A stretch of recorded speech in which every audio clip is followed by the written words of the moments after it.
Dear colleagues, please take your seats.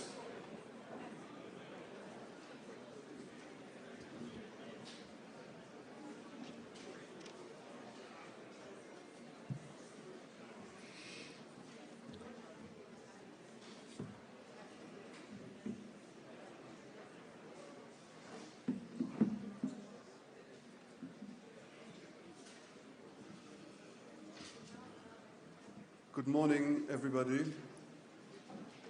Good morning, colleagues. Welcome back. Let me just start by saying that I was very happy with how the meeting went yesterday. Extremely substantive, fantastic statements. So that's just a personal note. Before we proceed with this morning's business, I wanted to give the floor to the Secretary General for an announcement.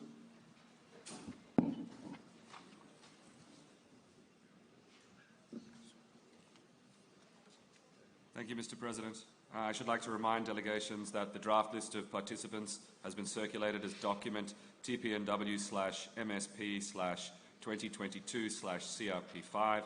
It is also available on the meeting website. Delegations are invited to review the draft list of participants and communicate any changes and corrections to the Secretariat by the end of the day today. Thank you. Thank you very much. We have to go back briefly to the agenda item 8, the organization of work, because as you know, we did not finish the general exchange of views as was foreseen in the program of work contained in the INF3 document. So we will have to adjust the program for today. We will finish, therefore, now the general exchange of views under item 10 before being able to proceed with the remainder of the program. So I'm asking for the flexibility of delegations how we structure the day today. May I take it that it's the wish of the meeting that we can proceed accordingly? I don't see any objection. Thank you very much. It is so decided. We now go back to agenda item 8, the general exchange of views. I should inform delegations that the list of speakers we have, I hope that's still accurate, we have 1 state party, 4 signatory states, 8 other observer states, 3 international organizations, and 2 non-governmental organizations requesting the floor. I also wanted to recall that we asked everybody to stick to the 5 minutes limit for statements. I now have the honor to invite His Excellency Jose Mpada Cabango, Minister of Science, Research and Technological Innovation of the Democratic Republic of the Congo, to take the floor.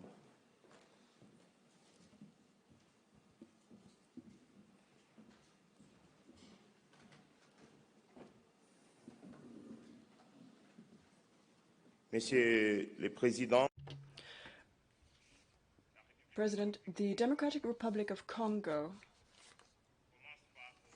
would like to begin by commending you upon your brilliant election to the helm of this first meeting of the states parties to the Treaty of the Prohibition of Nuclear Weapons, the TPNW, and equally would like to thank you for this organization of the first conference taking place here in Vienna.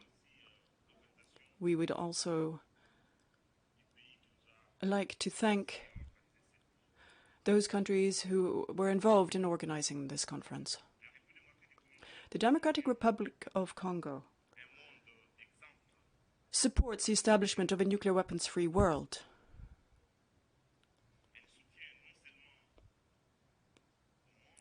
Not only do we support a nuclear weapons-free world, but equally in Africa, where we are effective members, not only have we adhered to and signed, we have also ratified this. And in terms of ratification in Africa, in the context of Pelindaba Treaty.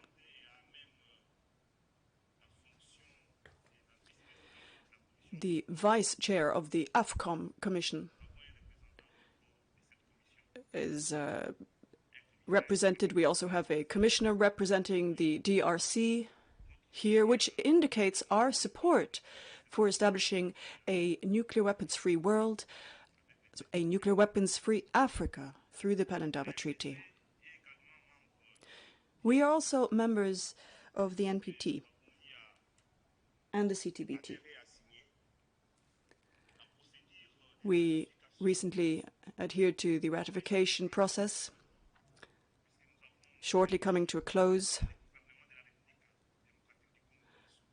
Our government fully supports the United Nations treaties in this regard, a treaty with a solid legal basis.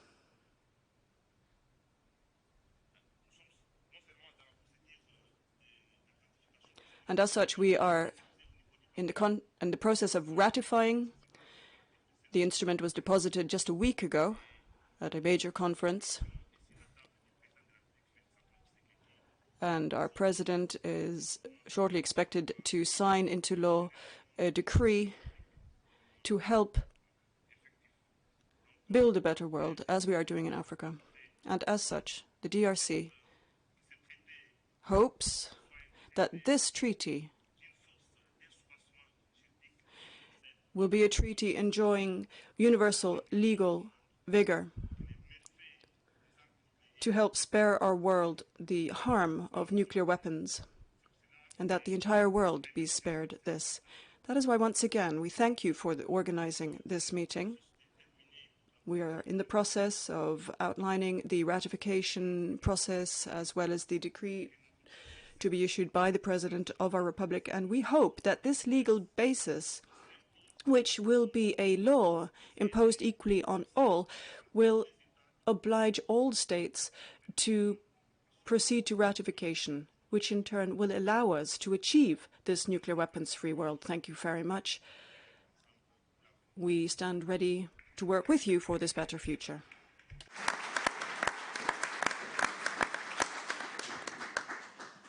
I would like to thank the Minister of Science, Research and Technological Innovation of the Democratic Republic of Congo for his statement. And I now give the floor to the distinguished representative of Botswana. Thank you, Mr. President. On behalf of the delegation of Botswana, it is my pleasure and privilege to address the first meeting of state parties to the Treaty on the Prohibition of Nuclear Weapons, which endeavors to promote the total elimination of nuclear weapons. As it is the first time Botswana addresses this meeting, Botswana wishes to congratulate you on your election as president of the first meeting of state parties to the TPNW, and to also thank and commend the government of Austria for successfully hosting this important inaugural meeting. We also wish to congratulate Cabo Verde, Grenada, and Timor-Leste on their ratification of this important treaty, bringing the number of state parties to 65. We call on non-state parties to ratify the treaty, as its universalization is a step in the right direction to complete nuclear disarmament and a world free of nuclear weapons. Mr. President, Botswana reaffirms her commitment to disarmament and non-proliferation and peaceful uses of nuclear technology. In our view, these three pillars of the non-proliferation treaty regime are equally important and most viable instrument for achieving a world without nuclear weapons for peaceful coexistence. Botswana supports the peaceful research and development of nuclear energy for peaceful purposes in accordance with the Nuclear Non-Proliferation Treaty, which Botswana has been a state party since 1969. The pursuit of developing the nuclear energy should be within the framework and protocols of the International Atomic Energy Agency. It is therefore important that all state parties to the NPT must fully comply with the non-proliferation obligations, safeguards, and additional protocols to the NPT as a matter of priority. To this end, Botswana has demonstrated her commitment to the NPT, International Atomic Energy Agency safeguards and additional protocol to safeguards agreements, the Pelindaba Treaty and the TPNW. In furtherance of aforementioned, Botswana enacted the Nuclear Weapons Prohibition Act of 2018 to domesticate the Non-Proliferation of Nuclear Weapons Treaty, prohibit the production, possession, and use of nuclear weapons and nuclear materials. We note that the nuclear test ban verification regime, currently known as the Comprehensive Nuclear Test Ban Treaty, has not yet entered into force despite being open for signature since 1996. Botswana encourages states not party to the CTBT to ratify the treaty. We view the ratification and entry into force of the CTBT as an important step in strengthening the verification regime, which also serves as an effective deterrent against covert nuclear armaments programs. Furthermore, we wish to reiterate that humanitarian considerations should be at the forefront of nuclear disarmament by nuclear weapon states, as it is a necessary condition for international peace, security, and stability. In conclusion, Botswana reiterates a commitment to supporting the total elimination of nuclear weapons and the use of nuclear technology for peaceful development. I thank you, Mr. President.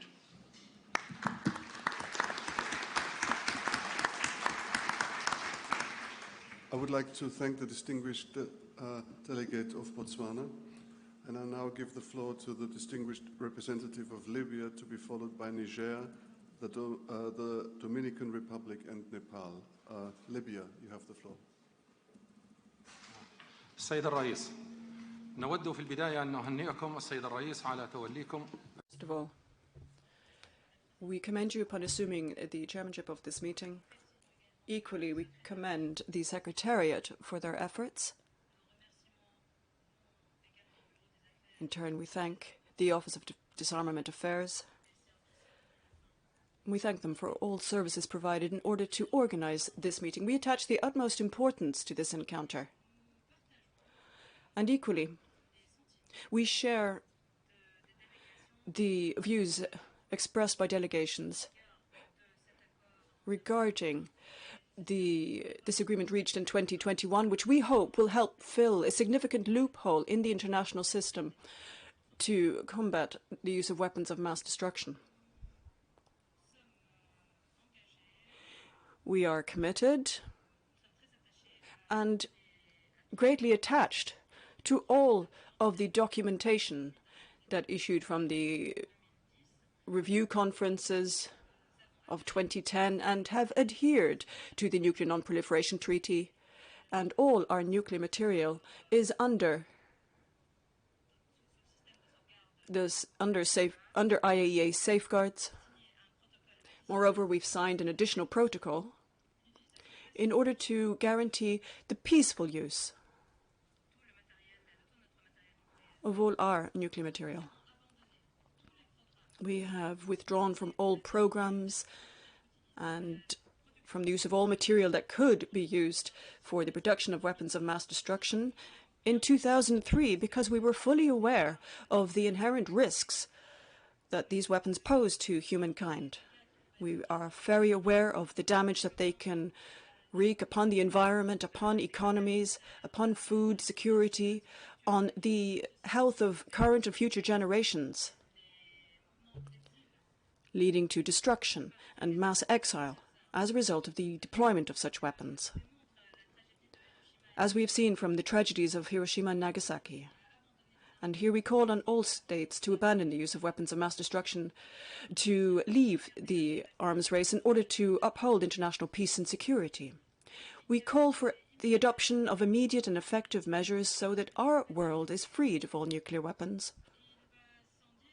It goes without saying that the main responsibility for this lies with the nuclear weapon states, as well as with those states that are seeking to acquire or obtain such weapons.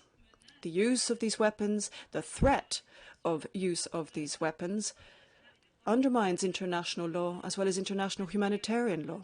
We also express our concern regarding the policy of double standards when it comes to this matter. Despite the numerous appeals made and recurring initiatives launched over decades in order to establish a nuclear weapons-free zone in the Middle East, these efforts have been in vain. and the situation grows ever more complex, leading to an increased arms race in the region. Therefore, we call on the United Nations as well as on the international community to work together, ensuring that the Middle East becomes a nuclear weapons-free zone, in keeping with the Charter and in order to safeguard international peace and security. We stand ready to cooperate with you in order to ensure a successful outcome to this conference and support all initiatives and all efforts likely to help achieve a nuclear weapons-free world in order to save human lives and uphold our rights to life, well-being, and upholding international peace and security.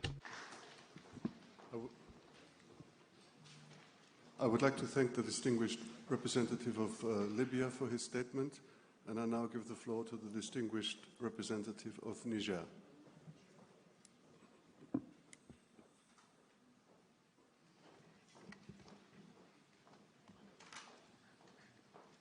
Merci, Monsieur le Président. Thank you very much. I would like to congratulate you and commend you upon your admirable leadership of this first meeting of states parties, which undoubtedly is one of the milestone events involving our organization this century. I would also like to thank all members of your team and to wish you the best of success. My delegation expresses the hope that this conference will prove to be a pivotal moment for humankind, given the significant impact of military crisis and inherent risks that they pose. My delegation hopes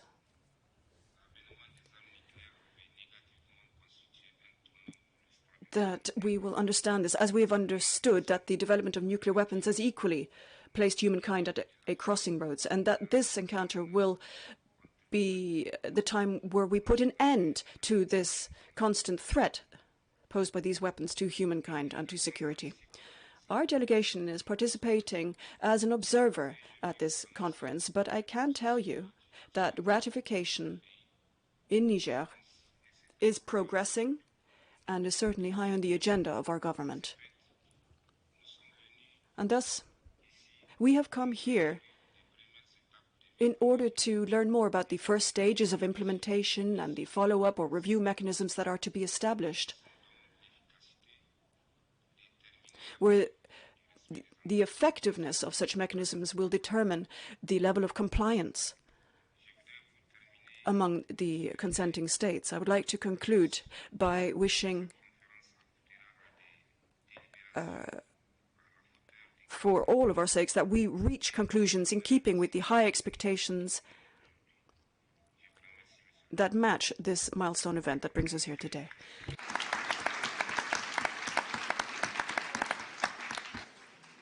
I would like to thank the distinguished representative of Niger for his statement, and now give the floor to the distinguished representative of the Dominican Republic.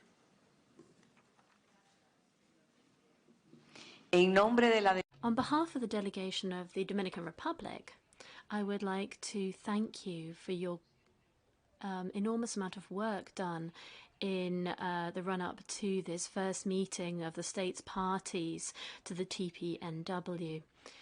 And I'd like to express our gratitude for the efforts undertaken by your country to ensure that this first meeting could be possible. I would particularly like to express our acknowledgement of the conference, which was organised on the 20th of June.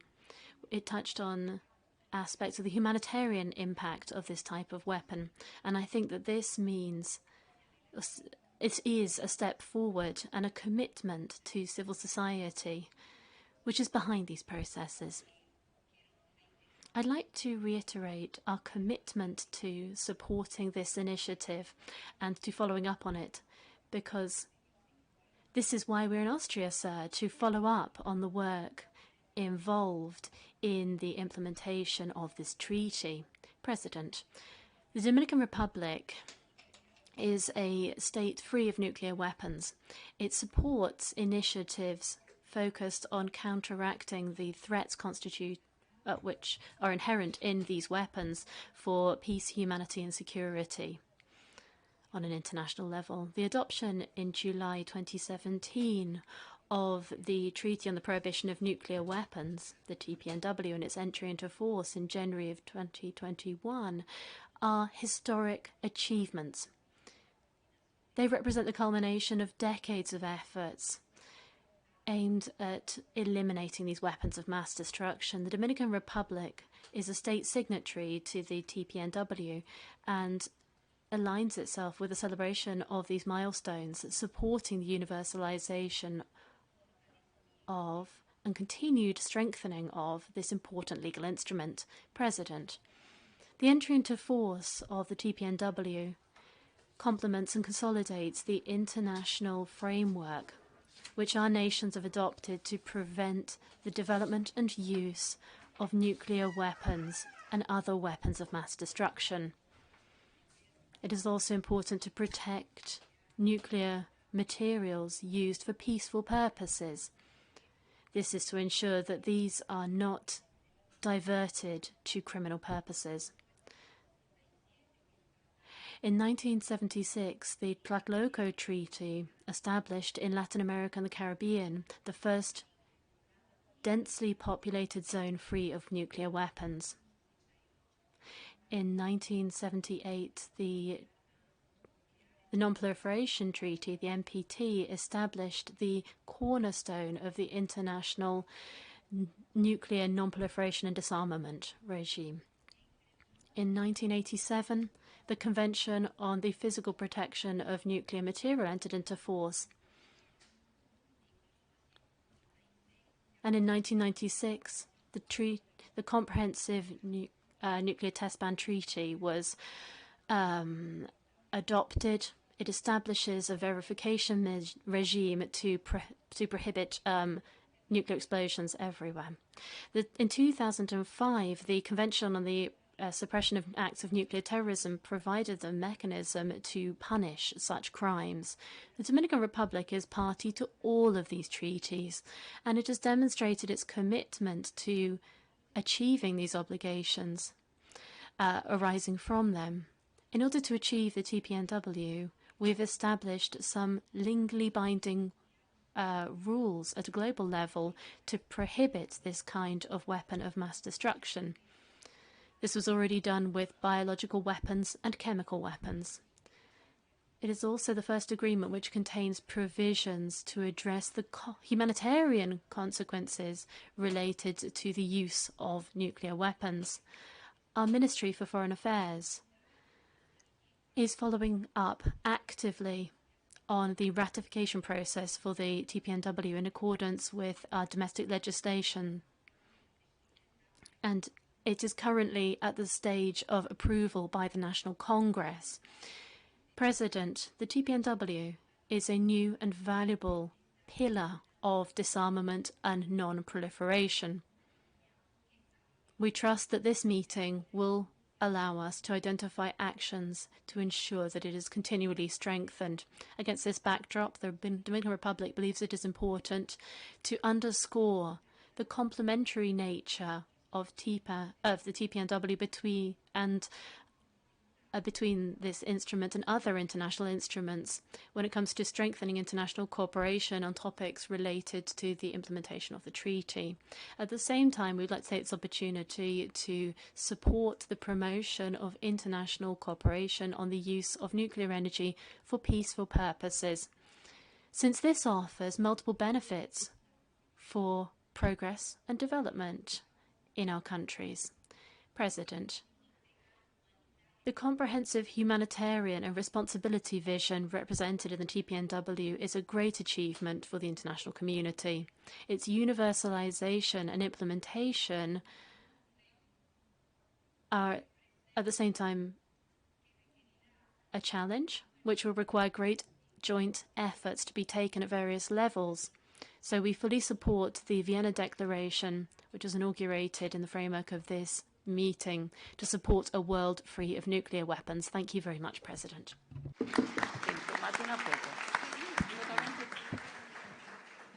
I thank the distinguished representative of the Dominican Republic for her statement. And I give the floor to the distinguished representative of Nepal, to be followed by Morocco and Sweden. Nepal, please.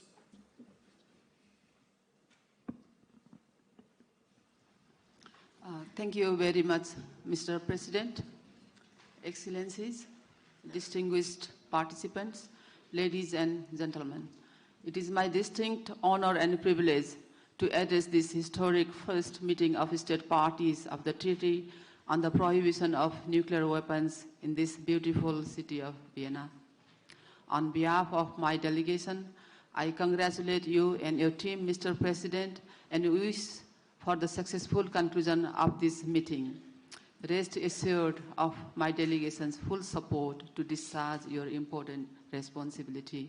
I also thank the Secretariat for the excellent arrangements made for the meeting. Mr. President, nuclear disarmament has been a much deliberated subject ever since the establishment of the United Nations. The very first resolution passed by the UN in 1946 was aimed to achieve global nuclear disarmament. We have adopted a series of other resolutions and treaties since then. However, the modernization of nuclear arsenals and undue importance of nuclear weapons in security doctrines continue unabated, and expenditures on nuclear weapons and armaments are continuously rising. Nepal attaches high importance to disarmament. It has ratified partial test ban treaty, outer space treaty, the 1925 Geneva Protocol, NPT, CBED treaty, CWC and BWC, and signed the CTBT in 1996 and TPNW in 2017 with its firm conviction on nuclear disarmament for world peace. Nepal was among the 122 states that voted in favor of the adoption of TPNW. Nepal is committed to ratifying both CTBT and TPNW at the earliest possible. We are the host to the UN Regional Center for Peace and Disarmament in Asia and the Pacific, UNRCPD, and has been organizing regional meetings and dialogue under the Kathmandu process to increase awareness on disarmament in partnership with UNRCPD. Moreover, Nepal promulgated a law governing the utilization and regulation of radioactive materials in 2020. This legislation further confirms our commitment towards the non-proliferation regime. These are some of the testimonies of our commitments. Nepal's unwavering commitment to disarmament and international peace and security is enshrined in the Constitution as a basis of the country's foreign policy. We believe that only strengthened norms of world peace can ensure time-bound, general and complete disarmament and non-proliferation of weapons of mass destruction, including the biological, chemical, nuclear and radiological weapons. Nepal believes that the use or threat of use of weapons of mass destruction is against the principles of the UN Charter and international humanitarian, human rights and environmental laws.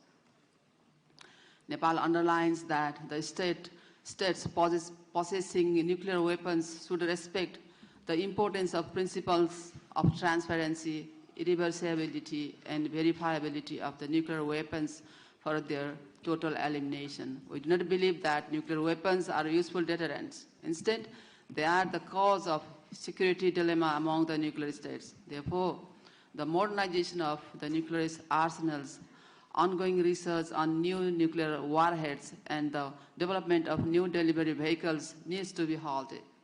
Mr. President, as a signatory of CTBT, TPNW and CTBT and a state party to NPT, Nepal urges all member states to demonstrate their strong political will and exercise utmost flexibility to achieve a world free of nuclear weapons. Nepal stands for complete prohibition of the development, testing, production, acquisition, possession, stockpiling, transfer, use and threat of use of nuclear weapons.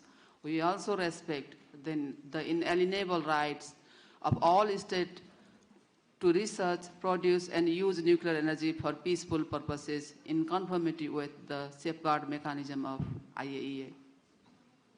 In this regard, international cooperation and technical assistance for peaceful uses should be promoted with a particular focus on the LDCs. Likewise, we must ensure to protect the rights of victims and survivors of nuclear activities. Nepal strongly believes that successful implementation of this treaty requires cooperative and consensual participation of the states possessing nuclear weapons, including the participation of researchers, academia, civil society, and NGOs. In conclusion, my delegation underlines that we should redouble our diplomatic efforts with a strong political will to create an environment of mutual trust and confidence and divert precious resources used for armament towards achieving our common development aspirations, including the SDGs. A small fraction of the cost of armament could save millions of people from hunger and disease. I thank you, Mr. President.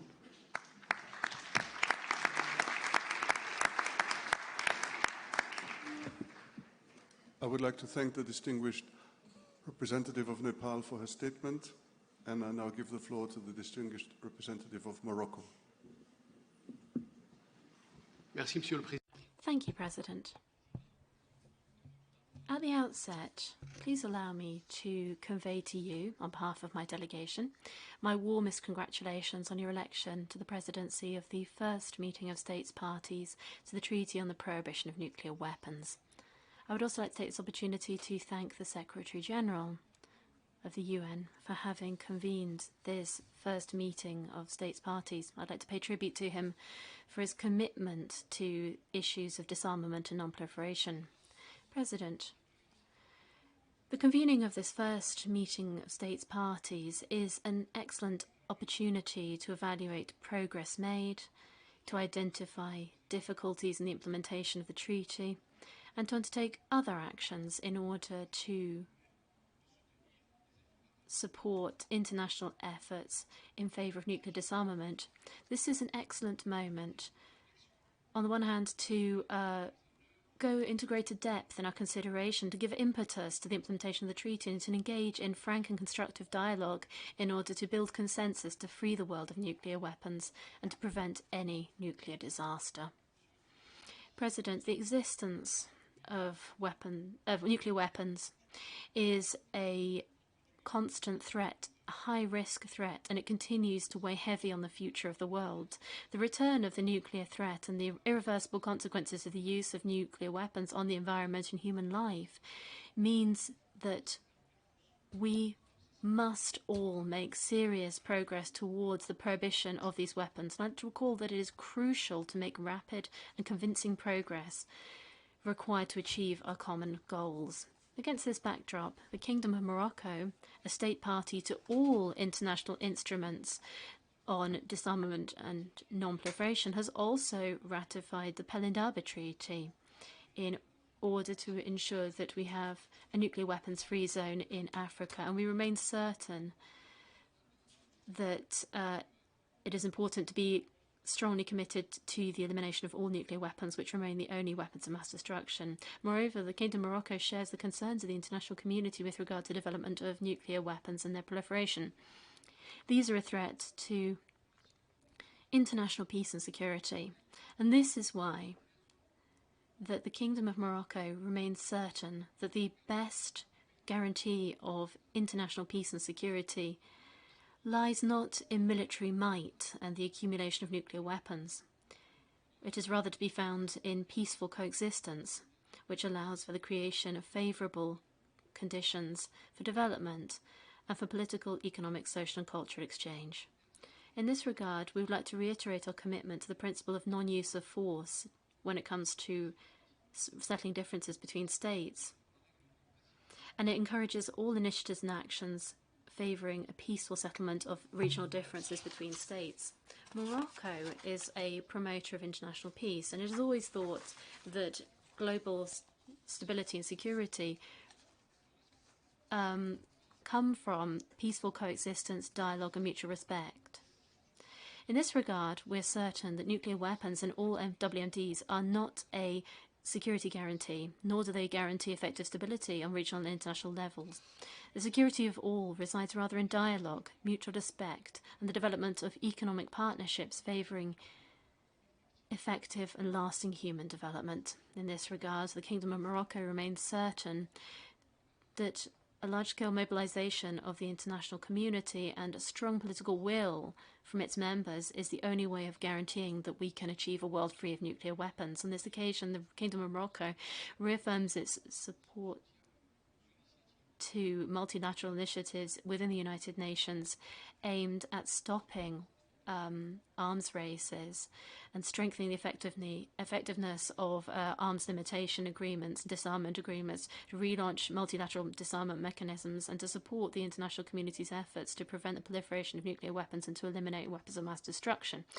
President, the Kingdom of Morocco, which actively participated in the negotiation process for the Treaty on the Prohibition of Nuclear Weapons as Vice President elected on behalf of the African Group, has a policy in the area of nuclear disarmament which already sufficiently and broadly responds to our obligations under the treaty. On this occasion, Morocco would like to reiterate its strong commitment in favour of general and complete disarmament. We can but express the hope that our work at this conference is a great success and gives new impetus to the work of future conferences of states parties for an optimum implementation of the treaty. It is certain that Morocco remains convinced that the consolidation of multilateralism and international cooperation remain essential aspects of providing universal and effective responses to the global threat of proliferation. Thank you very much, President. I would like to thank the distinguished representative of Morocco for his statement, and I now give the floor to the distinguished representative of Sweden.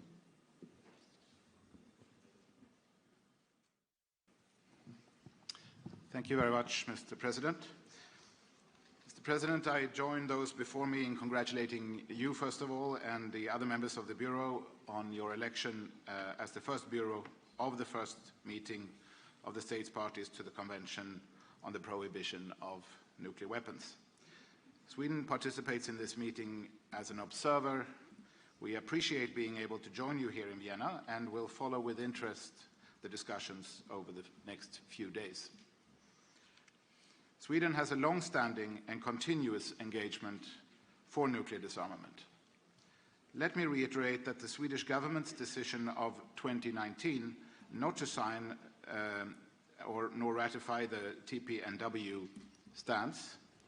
We note that the treaty does not include any of the countries that possess nuclear weapons, which we do not see as a realistic or effective way forward. And we have already previously pointed to the treaty's other shortcomings, including remaining questions on its relation to the Nuclear Non-Proliferation Treaty and the Comprehensive Nuclear Test Ban Treaty, lack of clarity of definitions, the verification regime, and the scope of its application. Mr. President, almost 77 years ago, the world's first nuclear explosion occurred on the plain in Alamogordo bombing range, New Mexico. Less than a month later, the world witnessed the horrific fate of Hiroshima and Nagasaki. The catastrophic humanitarian and environmental consequences that followed are still visible today.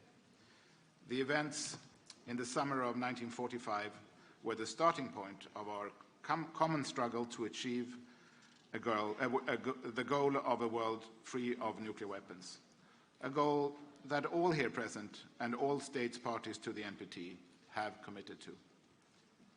Yet, the backdrop to today's meeting is a difficult one. In the last few months, the global security environment has severely deteriorated. Sweden condemns in the strongest terms the Russian Federation's brutal and unprovoked aggression against Ukraine. Russia's military attack and threat of nuclear weapons use are flagrant violations of international law, including the UN Charter. Mr. President, while the horrors continue to unfold in Ukraine, we are also witnessing the development of new nuclear capabilities and the modernization of existing arsenals. For decades, Sweden has been a strong advocate and active promoter of disarmament and non-proliferation, and these efforts will certainly continue and will remain firmly rooted in the framework of the NPT, the cornerstone of the global disarmament and non-proliferation architecture. The Stockholm Initiative for Nuclear Disarmament is evidence of Sweden's ambition to contribute to achieving a safer and more secure world. The initiative, launched in 2019 by Sweden together with 15 other non-nuclear weapon states, several of which are here today, aims to gather political engagement in relaunching disarmament efforts. Since its inception, the initiative has worked to develop ambitious yet realistic pathways for progress on nuclear disarmament, including steps to reduce the role of nuclear weapons in doctrines and policies, enhance transparency, and promote equal participation by women and men, as well as the participation of youth in disarmament affairs. The initiative has also put forward a package of measures to reduce the risks that nuclear weapons are ever used again. Mr. President, while nuclear weapon states bear a special responsibility in regard to disarmament and non-proliferation, all states can and should help to achieve such progress. Promoting the early negotiations and establishment of a treaty banning the production of fissile material for nuclear weapons or other nuclear explosive devices is one important way. Another is the entry into force of the Comprehensive Nuclear Test Ban Treaty. By constraining the development of new nuclear weapons, the CTBT helps foster international peace and security. The CTBT verification regime is also unique, providing the world with a global monitoring system for nuclear explosions. Mr. President, disarmament verification offers promising path for cooperation between nuclear and non-nuclear weapon states as it builds transparency and confidence. By creating the necessary technical capabilities, disarmament verification efforts could facilitate effective and credible implementation of disarmament agreements. In terms of verification, the IAEA has an indispensable role to play. The comprehensive safeguards agreements, together with additional protocols, should be the universally applied safeguards verification standard. The model additional protocol significantly increases the IAEA's ability to verify the peaceful use of all nuclear material in states with comprehensive safeguards agreements. Sweden calls on all states that have not yet done so to apply this verification standard. Mr. President, it is my delegation's firm view that if we are to succeed in achieving a world free of nuclear weapons, there is a need for political will and constructive approaches. Multilateralism, including civil society participation, offers the best avenue and remains our greatest chance to effectively address our common challenges and to achieve our goals. And I thank you, Mr. President.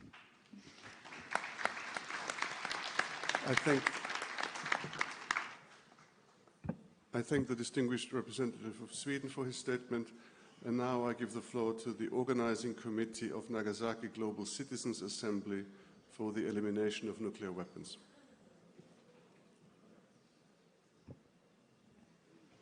Mr. President, thank you very much for this opportunity. I am a Nagasaki Hibakusha encountered the second atomic bomb at 2.5 kilometers from the hypocenter. I was 2 years old. As I survived in a crushed Japanese wooden house from which my mother, then 20 years old, took me out of the broken house. Our area was soon burnt out, getting into completely flat field. I have no memory of this disaster I encountered. I had no acute symptoms and grew up normally. When I became a high school boy, it was the time when leukemia took place at high incidence, especially among young hibakusha. This makes me anxious. I decided to become a physician.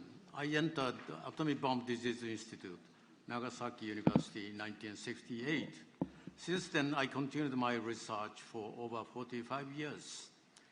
I observed high incidence of leukemia until 1970s, and the cancer of various organs then followed and continued even until now. Some hibakusha are developing second and third cancers. Thus, the cancer occurrence covers whole life of hibakusha. 4 years ago, finally, I myself suffered from prostate cancer, and I am now under chemoradiotherapy. Thanks to this modern therapy, I am enjoying now good health.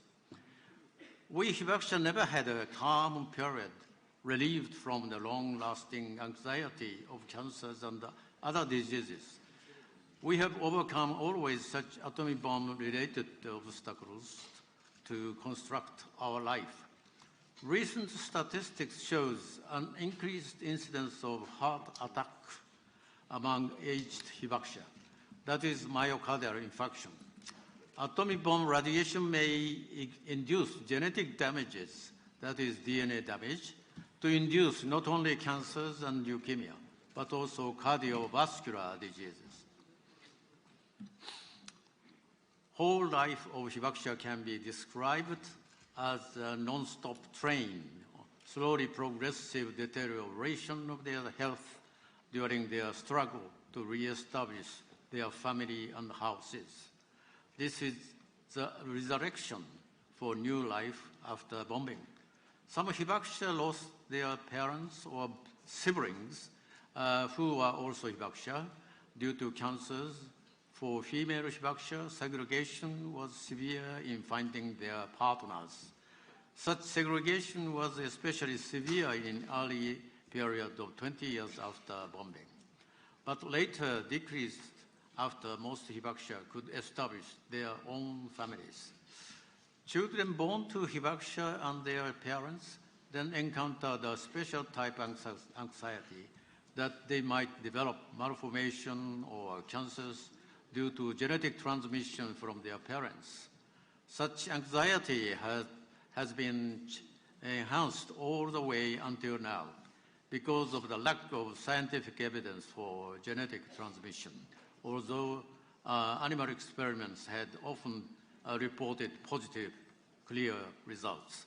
Recently, my school, Nagasaki University Atomic Bomb Disease Institute, established a new molecular technique to prove genetic transmission of radiation-induced genetic abnormalities from father's sperm cells and mother's ova cells to their children. This technique is called whole genome sequencing. The first trial of this molecular analysis in 3 pairs of high-dose exposure parents and their children ended in negative results.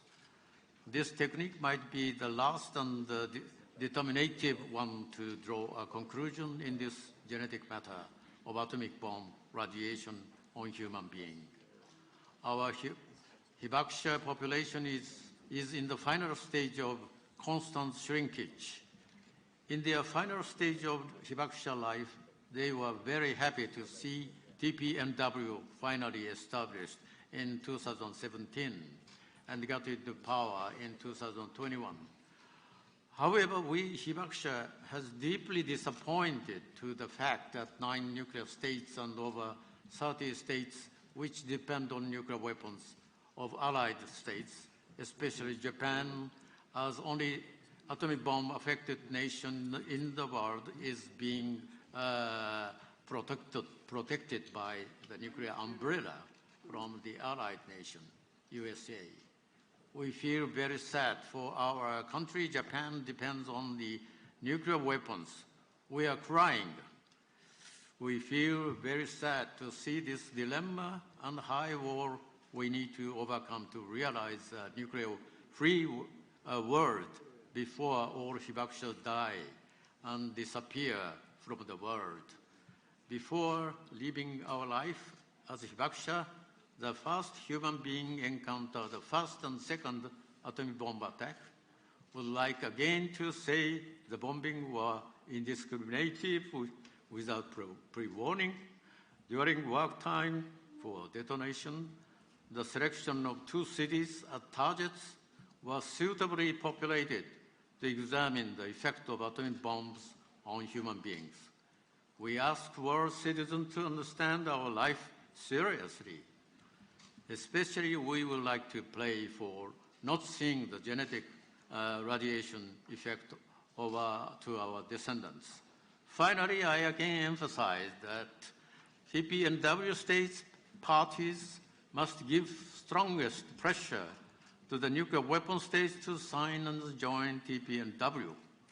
Taking the opportunity of the coming NPT review conference, TPNW groups must negotiate with nuclear weapon states and other dependent countries, such as my country, Japan, to start dialogue and to have a track 1.5 meeting with non-nuclear weapon states and international NGOs such as ICANN. Hibakusha NGOs in Nagasaki recently established a new organization with peace-promoting groups to restart our campaign to talk with those citizens who live in the nuclear weapon states and give lessons our experience in 1945 of subsequent long-term consequence of anti-humanitarian effects of non-human beings. I stop my talk here. Thank you for attention.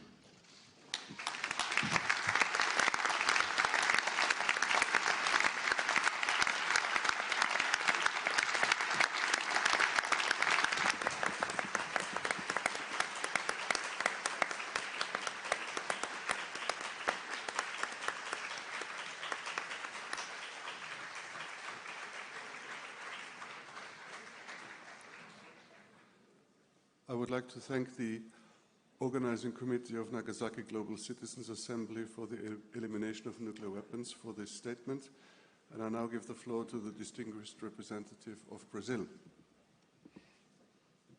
Thank you, Mr. President.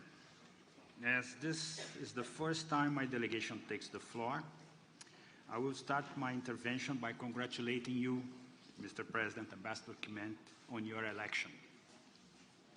I also wish to extend our sincere appreciation to you and your dedicated team for your tireless and passionate work.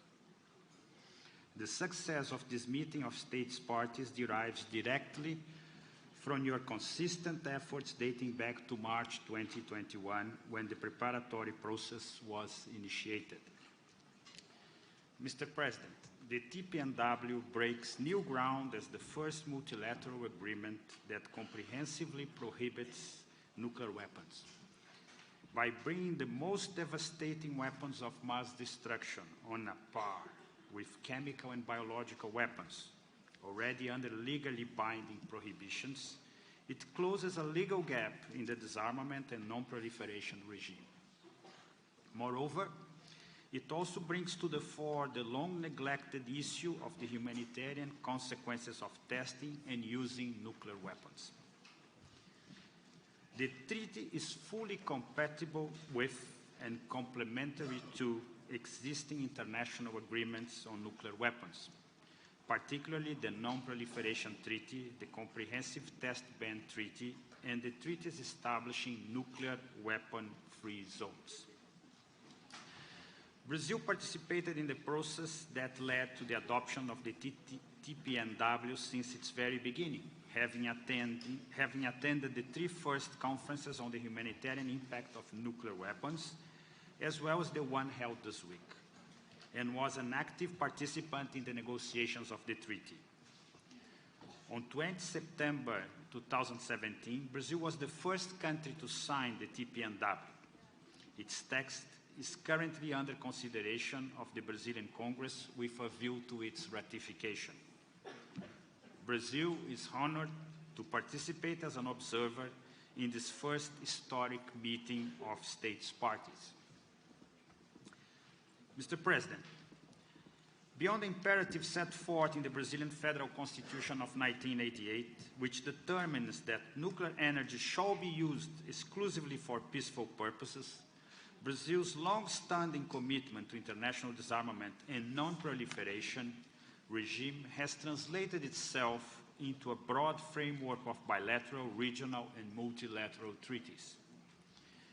At the bilateral level, Brazil and Argentina adopted in 1991 the Guadalajara Agreement that set up ABAC, the Brazilian-Argentine Agency for Accounting and Control of Nuclear Materials. In the same year, the two countries, ABAC and the International Atomic Energy Agency, signed the Quadripartite Agreement, an innovative and pioneering arrangement for the application of bilateral and multilateral nuclear safeguards that last year celebrated 3 decades of successful operation. At the regional level, Brazil is a party to the Treaty for the Prohibition of Nuclear Weapons in Latin America and the Caribbean, Treaty of Tlatelolco, the first nuclear weapon-free zone established in a densely populated region. Finally, Brazil ratified the Non-Proliferation Treaty in 1998 and has spared no efforts in seeking to correct the NPT's built-in asymmetries and to bring to fruition the disarmament obligations enshrined in its Article 6. Mr. President, the prevailing trends of the international environment and the dire standing of disarmament diplomacy are source of profound concern. Many years of paralysis in the core mechanisms of the disarmament regime, coupled with a crisis involving the main nuclear powers, places us at a critical juncture. It is time to re-energize diplomatic and multilateral efforts to bring us away from the brink of catastrophe. This meeting is a promising first step in that direction. Thank you, Mr. President.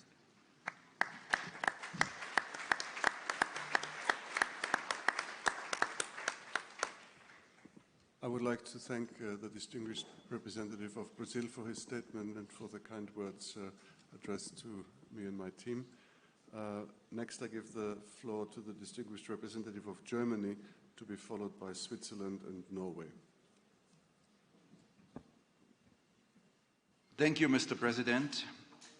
Without any doubt, the first meeting of state parties to the TPNW is seen as a major event in nuclear disarmament diplomacy. We are pleased to offer our perspective as a non-member to this treaty. Excellencies, colleagues, ladies and gentlemen, as we meet, Russia's brutal war on Ukraine is ongoing. This war of aggression has a profoundly disturbing nuclear dimension. More than once, Russia has made use of reckless nuclear rhetoric, threatening to escalate its war of aggression by using nuclear weapons. Nuclear intimidation to shield conventional aggression against a peaceful country that has forgone its nuclear arsenal. Such behavior has no precedent in history. It is all the more unsettling as Russia in the Budapest Memorandum had given extensive security assurances in return for Ukraine to give up its nuclear arsenal. Consequently, the great majority of states has clearly condemned Russia's aggression, its nuclear coercive signaling, and announcement to increase the readiness of its nuclear forces. That was the right thing to do for the UN General Assembly in March, and it remains a matter of credibility, especially for advocates of nuclear disarmament. I'm therefore encouraged by the clear stance taken by many delegations today, and we encourage this meeting of state parties to be equally clear. Ladies and gentlemen, while this meeting is supposed to put on track the TPNW, it is also your springboard to the 10th review conference of the Non-Proliferation Treaty, the irreplaceable framework for nuclear disarmament and non-proliferation. Several countries, including mine, have expressed their concerns about the frictions arising between the TPNW and the NPT. Against this background, we highly appreciate the unequivocal declaration in support of the NPT envisaged by this meeting of state parties. We encourage all states to strengthen the NPT in all its dimensions, including by promoting better implementation of Article 6 and ensuring the universal application of the highest IAEA safeguard standards with the CSA plus the additional protocol. We are convinced that nuclear disarmament and non-proliferation are two sides of the same coin. In the past years, the NPT has increasingly come under strain. Today, we are at a juncture facing the risk of a threefold trend reversal in nuclear stockpile reduction and reducing the role of nuclear weapons and in successfully countering nuclear proliferation. Such scenarios require more united efforts in good faith. More than ever, we must work to ensure that the decline in global arsenals continues, contain proliferation dynamics rising at the horizon, and strengthens the norm against the use of nuclear weapons, contrasting Russia's irresponsible rhetoric and behavior. Germany is resolved to lend its support to these goals, and we believe that supporters and skeptics of the TPNW can work shoulder to shoulder in that regard, as the Stockholm Initiative on Nuclear Disarmament and the Non-Proliferation and Disarmament Initiative illustrate.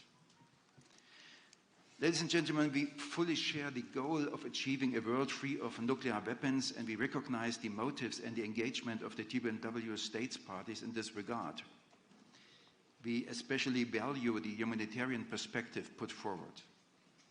As a member to NATO, and as long as nuclear weapons exist, NATO will remain a nuclear alliance, and confronted with an openly aggressive Russia, which has not only invaded Ukraine but is threatening the rules-based international order and peace in Europe, Germany cannot accede to the TPNW, which would collide with our membership in NATO, including nuclear deterrence.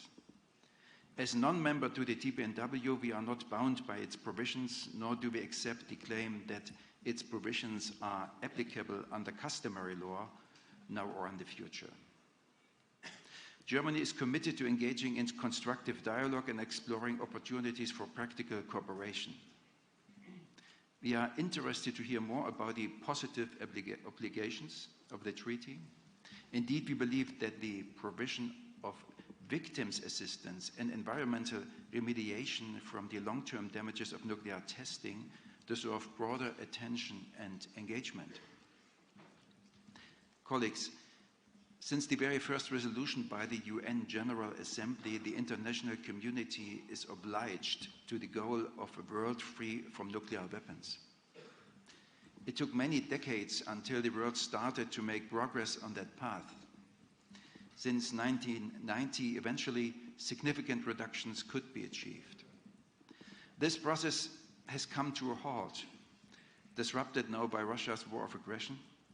Clearly, genuine progress can be achieved only when all nuclear weapon states take credible steps. Today, Russia is doing precisely the opposite, is threatening to use nuclear weapons, and China is expanding its nuclear arsenal in size and sophistication.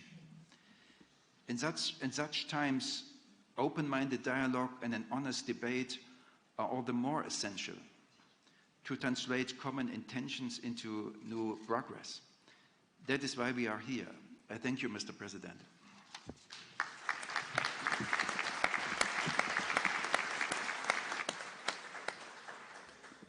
I thank the distinguished representative of Germany for his statement, and now I invite the distinguished representative of Switzerland. Monsieur le Président. President, allow me first and foremost to congratulate you upon assuming the presidency of this first meeting of states party to the Treaty on the Prohibition of Nuclear Weapons. An election underscoring once again the leading role that your country, Austria, has played in nuclear disarmament. Allow me also to add the following, that as observers, we wish you the best of success in establishing the necessary mechanisms for the implementation of this new treaty and, more generally speaking, for the organization of this meeting.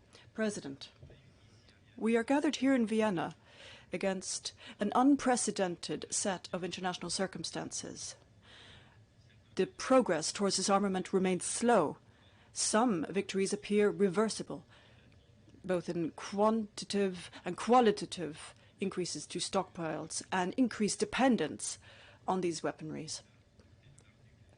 As such, as a nuclear weapons state, the Russian Federation has issued irresponsible nuclear threats as part of its military aggression against the Ukraine. There are several open nuclear dossiers that remain unresolved, and a 7th nuclear test has been carried out by the DPRK.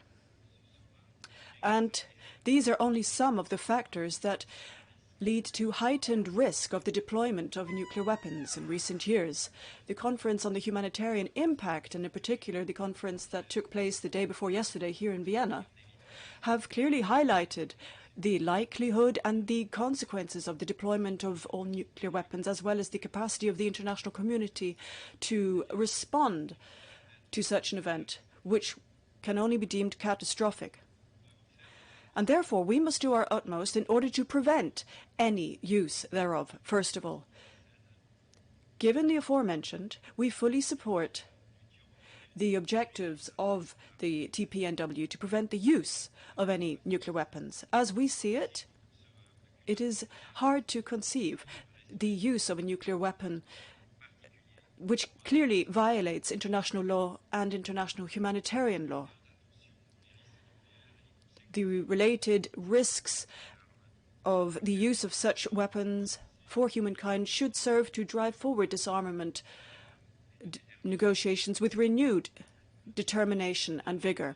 The full and effective implementation of Article 6 of the NPT, and in particular of the full set of commitments made at the 2010 review conference of the NPT, therefore remain a priority for Switzerland. We welcome the opportunity to work alongside all states, including the TPNW States Party, to attain tangible results in the field of disarmament at the next review conference of the NPT. And we shall work together with our partners in the Stockholm Initiative to that end, which includes states parties as well as non-states parties to the TPNW. The TPNW plays an important role in supporting these efforts, and here I welcome the fact that this meeting of states parties is to address the issue of compatibility and complementarity between the NPT and the TPNW. And on this matter, I wish to make the following two comments. We have underscored frequently that there is a need to better define the manner in which the TPNW will play into disarmament and non-proliferation machinery. The cornerstone of this framework is the NPT. The NPT provides a solid and nearly universal basis for efforts geared towards the elimination of nuclear weapons. Against this backdrop, we welcome the various affirmations specifying that the purpose of the TPNW is to facilitate the implementation of the provisions of the NPT, in particular Article 6 of the NPT. Moreover, we are convinced that efforts made under the TPNW will serve to supplement those that are undertaken in the context of the NPT. The TPNW provisions related to victim assistance and environmental remediation are areas where synergies can indeed be harnessed. A further positive contribution would be for all TPNW states to implement the comprehensive safeguards agreements of the IAEA, as well as additional protocols, in order to satisfy and further strengthen the existing safeguards architecture.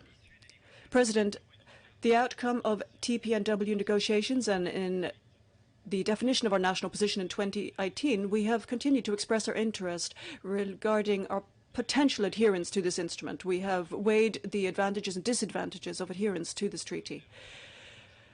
Questions related to the relationship between the NPT and the TPNW and regarding the effective contribution that the TPNW can make to effective disarmament were the main reasons leading Switzerland not to ratify the TPNW following that process. A new assessment may take place later this year, drawing in particular on the results of this very meeting of states parties and of the 10th NPT review conference. It will equally take a number of other elements into account, including international security and European security.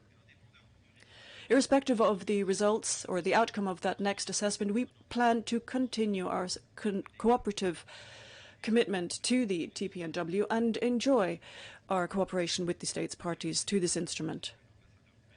President, Ambassador Kmentt, thank you very much for your attention.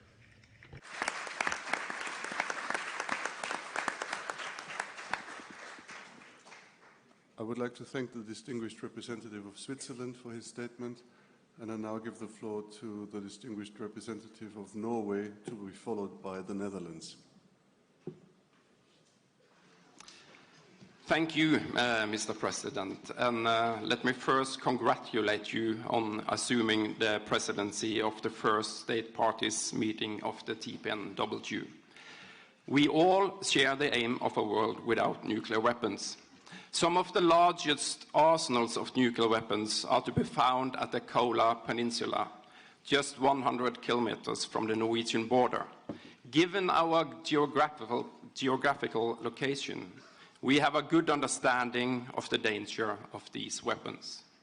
Mr. President, Russia's unprovoked and ruthless military attack on Ukraine has made disarmament efforts even more arduous, and it has fundamentally altered the European security landscape.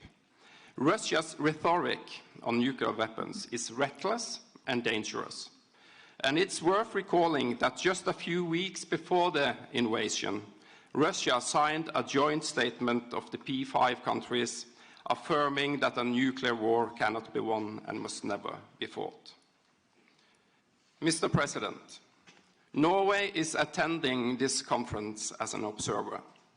This is not a step towards signing or ratifying the TPNW, which would be incompatible with our NATO obligations. Norway stands fully behind NATO's nuclear posture. However, we acknowledge that the TPNW has entered into force, and we recognize that 86 countries have signed it. We seek a constructive dialogue between all states to advance nuclear disarmament and counter polarization in this area, even though we may have to choose different paths and tools to move towards zero. Mr. President, Norway has actively promoted nuclear disarmament and non-proliferation for decades. The NPT is the cornerstone of our efforts. The full implementation of the treaty, including Article 6, is our goal. The current challenges to nuclear disarmament are numerous. We must nevertheless persist in our efforts. We must continue to prepare the ground for future binding arms controls and disarmament agreements. The agreements must be mutual, balanced, verifiable, and irreversible, and include possessor states. There are a number of important steps that can be taken by all countries to move nuclear disarmament forward. We call for the entry into force of the CTBT, and we urge all remaining states to ratify it. Progress must also be made on the negotiation and conclusion of a FMCT. The IAEA plays an instrumental role in overseeing the non-proliferation of nuclear materials. The conclusion of comprehensive safeguard agreements and additional protocols is key to enabling the IAEA to carry out its work effectively.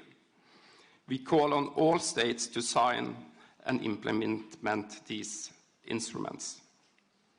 Norway will continue to play a leading role in promoting nuclear disarmament verification. We have also initiated a new effort with the UK on irreversibility in nuclear disarmament. Through the Stockholm Initiative, we are seeking to promote multilateral cooperation on reducing the risk of use of nuclear weapons.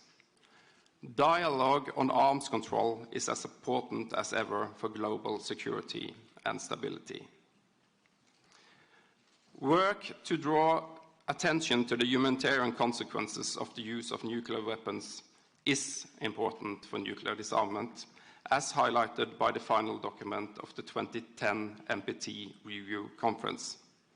This moves the focus from the strategic domain to the catastrophic consequences that any use of nuclear weapons would entail for people and the environment.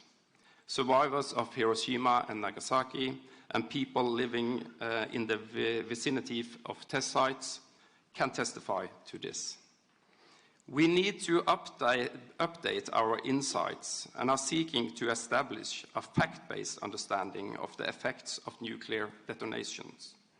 This includes both immediate and long-term effects of human health, critical infrastructure, the environment, soil, and air. The Conference on Humanitarian Impact on Nuclear Weapons on Monday here in Vienna was a crucial contribution in this respect. I congratulate you with a successful conference.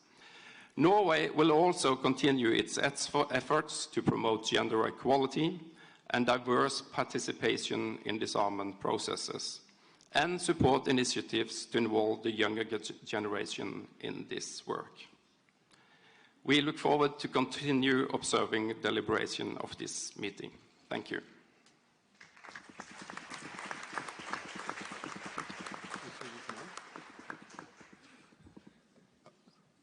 I would like to thank the distinguished representative of Norway for his statement, and now I give the floor to the distinguished representative of the Netherlands. Thank you, Mr. President.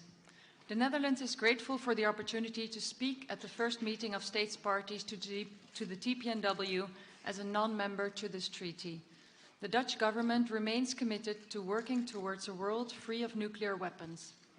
We all feel the strong need to speak up to those undermining nuclear disarmament and non-proliferation. In the strongest possible terms, we condemn Russia's aggressive nuclear rhetoric. Since its brutal and illegal invasion of Ukraine, it has on several occasions threatened the use of nuclear weapons. The UN General Assembly was right to condemn Russia's behavior in this regard. Nuclear might does not make right. We all, members of the TPNW or not, should continue to condemn Russia's aggressive behavior. The NPT, the cornerstone of our international disarmament and non-proliferation architecture, is under pressure. The ink of the much-welcomed P5 statement, "A nuclear war cannot be won and must never be fought," had barely dried by the time Russia issued its nuclear threats. The NPT is also under pressure because many believe that nuclear weapon states are making too little progress on disarmament. In spite of these difficulties, the 10th NPT Review Conference is an important moment to demonstrate that the signatories are still committed to full implementation on all three pillars. If we want to move forward in the field of nuclear disarmament, we need to come together within the context of the NPT and find a compromise. This does not only apply to the first pillar of the NPT, but also to the crucial second and third pillar of the NPT, respectively non-proliferation and peaceful uses of nuclear technology and energy. I'd like to make use of this opportunity to call on all states who have not yet done so to sign and ratify the Comprehensive Nuclear Test Ban Treaty without any preconditions or delay.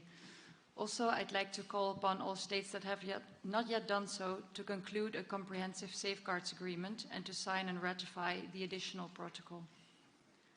For the Netherlands, the Non-Proliferation Treaty remains the framework within which discussions about non-proliferation and disarmament and the road to Global Zero must take place. The Netherlands plays an active role towards the goal of a world without nuclear weapons.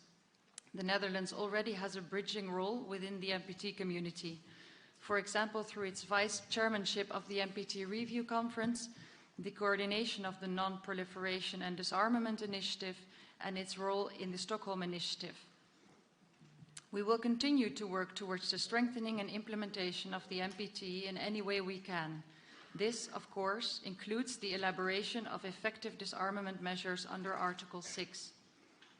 In this context, we will continue our efforts in support of other disarmament-related initiatives, such as the Fissile Material Cutoff Treaty, risk reduction, and disarmament verification. It is of importance to work on strengthening the IAEA and the IAEA safeguard system, especially the implementation of the additional protocol. Also, the right to peaceful use of nuclear energy and technology needs to be reaffirmed and access facilitated. We will also keep looking, with our partners, for other ways to further the implementation of the NPT. We will keep striving towards increasing the transparency and inclusivity of its review process, building on the valuable experience we have gained as chair of the 2017 PrepCom. We strive to clarify here our position and contribute to constructive dialogue. In our perspective, arms control, disarmament and non-proliferation on the one hand, and deterrence and defense on the other hand, together contribute to strategic stability. The Netherlands remains firmly committed to NATO, including its policy of nuclear deterrence and our nuclear task. And this NATO membership remains essential for our collective security. The Netherlands does not have the intention to sign or accede to the TPNW. It is incompatible with our NATO obligations. However, the fact that we do not accede to the TPNW or accept the claim that its provisions have a binding effect under customary law does not mean that we do not appraise the opportunity to observe the discussions here today. Open and frank dialogue are essential for the Netherlands. In fact, this is not the first time we have participated in the TPNW discussions. We would like to remind the delegations of our participation in the 2017 negotiations leading up to this treaty, including offering concrete suggestions to make the TPNW a more acceptable disarmament treaty, not only to us, but also possibly to other NATO allies, which were unfortunately rejected. Sustainable progress and international stability only come about when all parties work together. The current geopolitical tensions, even more, call for a constructive approach. The absence of the nuclear weapon states is a limiting factor in the effectiveness of the TPNW. They oppose the treaty, and the final treaty text offers them no openings. Yet these are precisely the countries that must disarm. On verification, of course, nuclear disarmament verification is something that we are still developing. However, we think that this treaty does not incorporate the notion by, for example, encouraging its members to participate in verification-related initiatives. In essence, we think that the lack of verifiability harms the credibility. Also, it remains unclear how the TPNW relates to the NPT. It is important to note that the NPT contains the only disarmament obligations binding nuclear weapon states. Whatever its shortcomings may be, this makes it the primary framework for pursuing a world without nuclear weapons. Just like we did in 2017, we now argue again that the TPNW should strengthen and complement the NPT. In conclusion, we would once again like to thank you for the opportunity to speak at this occasion. We understand how much effort and personal commitment has been put into making the TPNW a reality. Although we may differ on the road to Global Zero and choose diverging paths or cross different bridges, our intention remains the same: a world without nuclear weapons. Let us build on that. Thank you.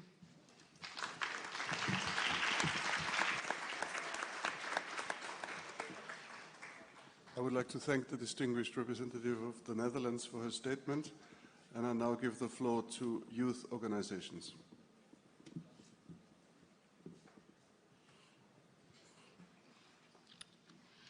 President and esteemed delegates of the state parties to the Treaty of Prohibition of Nuclear Weapons. As I stand before you today, I recognize that I am in a room full of friends and change makers from every corner of the world united towards the goal of a world without nuclear weapons. The diversity of backgrounds from which we have gathered to work towards a collective goal is inspiring, reassuring, and hopeful. The global community is taking strides to ensure that a greater diversity of communities are represented in conversations and efforts towards establishing a world free of nuclear weapons. But there is much to be done. Women, people of color, young people, and other marginalized groups are still greatly underrepresented due to multiple axes of systemic oppression. Issues of financial inaccessibility and unpaid opportunities also hinder many from genuinely participating in this space, an injustice, particularly when so much is at stake. History has shown us that these communities are disproportionately affected, suffering from the highest burden from the creation, testing, and use of nuclear weapons. From Hibakusha to the people of the Pacific Islands and Kazakhstan, just to name a few. Everyone matters. Everyone deserves to be heard. And I'm here today to remind us all the importance of centering and amplifying youth voices within this space. It is imperative that we shift the narrative from a tokenistic, opportunity-based rhetoric to one that recognizes that the inclusion of youth, along with marginalized groups, is necessary. Necessary to ensure that meaningful peace is achieved, constructive policy changes implemented, and that our work is representative of all, not as a favor, a backtrack, or twisted duplicity, but as standard practice. Collective action is most effective when it's inclusive and representative of all, and effective collective action is vital if we hope to eradicate nuclear weapons on a global scale once and for all. Collaborative voices and dialogue with state parties, observers, civil society, and stakeholders are crucial to continue to move forward in the face of the greatest threat. Now is the time to once again be reminded of the lived experience of Hibakusha, the victims of the bombings in Hiroshima and Nagasaki, as well as those affected by development and testing of nuclear weapons. As the very last generation with the opportunity to hear stories of Hibakusha directly, it is our responsibility to achieve nuclear abolition, fulfill the pledge for peace, and build a more equitable world through our solidarity. As examples of resilience and compassion, their testimonies encourage us to take action towards abolition. We must recall the past in order to learn from it, face and reckon with our histories in order to move forward. The traditional security perspective is no longer effective.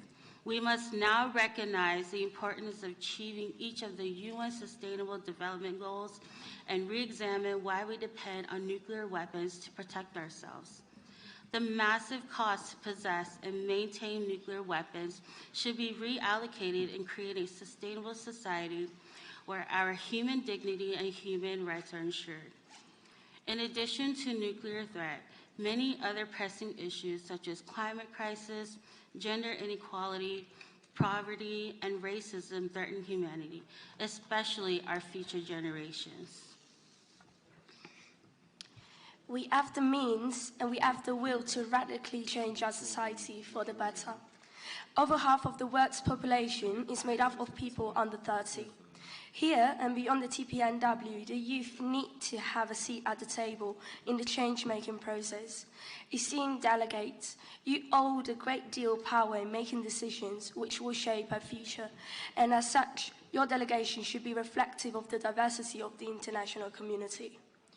Through incorporating young people in the decision-making process, we can generate collective agency, which is conducive to long-term sustainable change. Recognizing young people around the world as integral members of the international community, we request that the state parties ensure youth participation in consultation and implementation processes at the local, national, and international levels by establishing a youth delegate program and a youth advisory board for the TPNW. Recognize the importance of youth empowerment for further universalizing the TPNW and increase awareness by creating opportunities such as education programs and courses, including survivor testimonies to platform their voices and guide young activists. Build a collaborative community of practice, establish linkages between intergovernmental organizations already implementing relevant programs through meetings, workshops, and sharing of lessons learned. Establish a rigorous standard for a regional framework, adopt national implementation measures, including administrative structures, policies, focal points, and standards with systems to monitor and evaluate progress. Support urgent and rapid needs assessments at the local, national, regional, and global levels to assess the scope of ongoing humanitarian and environmental harm caused by nuclear colonialism during and after the first meeting of states parties to the TPNW. Conduct comparative research on the systems established for compensation, recognition, and reparations. This is to ensure that they sufficiently cover the loss and damage to health, environment, social welfare, and human rights for civilian and military survivors of nuclear testing programs. Ensure participation and respect for the dignity of survivors and affected communities in all stages of assessment, planning, implementation, monitoring, and evaluating of needs assessments while promoting indigenous principles and values. Convene regional discussions, cooperation and assistance on governing principles and quality standards rooted in international humanitarian, human rights and environmental norms, including the lobbying for nuclear-armed states to assign and rectify the TPNW, assessing emerging nuclear technology threats to the region and promoting agency and education for youth in disarmament and non-proliferation. As outlined, the youth remain committed to working with states parties of the TPNW in implementing a robust plan of action under the provisions in Article 6 and Article 7 in the treaty, and expanding our voices for the sake of universality. President and esteemed delegates, with the current world tensions and developed technologies, the nuclear threat is greater than ever before. As we have learned from our experience during the COVID-19 pandemic, any use of accidental explosion of nuclear weapons could immediately destroy lives beyond borders in a blink. Our lived experience of the painful nuclear legacy for 7 consecutive decades following the Second World War underscores why it is vital for youth to be present at negotiating tables to contribute to the decision-making and policy-making processes. Our future is not guaranteed until all nuclear-armed states are held accountable. We, the leaders of today, are committed in the work towards establishing a world free of nuclear weapons. We urge you to join our call and protect our common future. Thank you.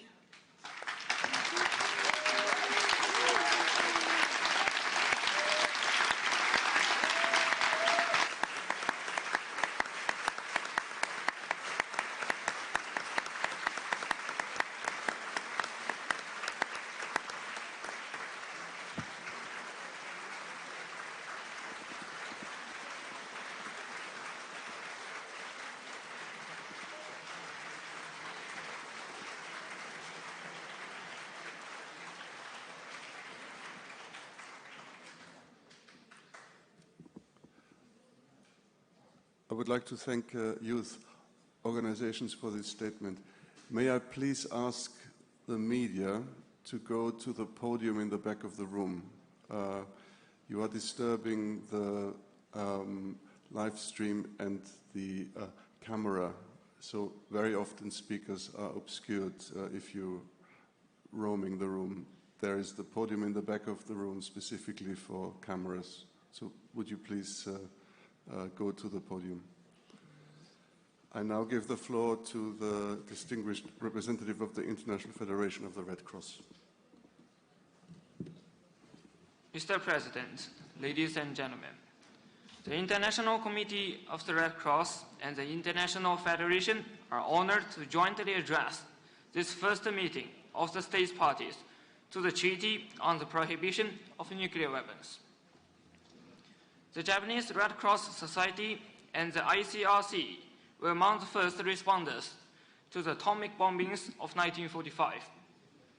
Having understood the horrors of nuclear warfare and the limits of our capacity to help, the international movement of the Red Cross and Red Crescent is steadfastly committed to ensuring that these weapons are never again used and are eliminated.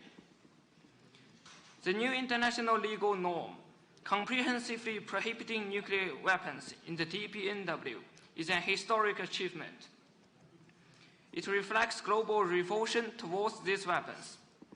It honors the hopes and dreams of atomic bomb survivors or hibakusha and the memory of so many victims who have not lived to see this day.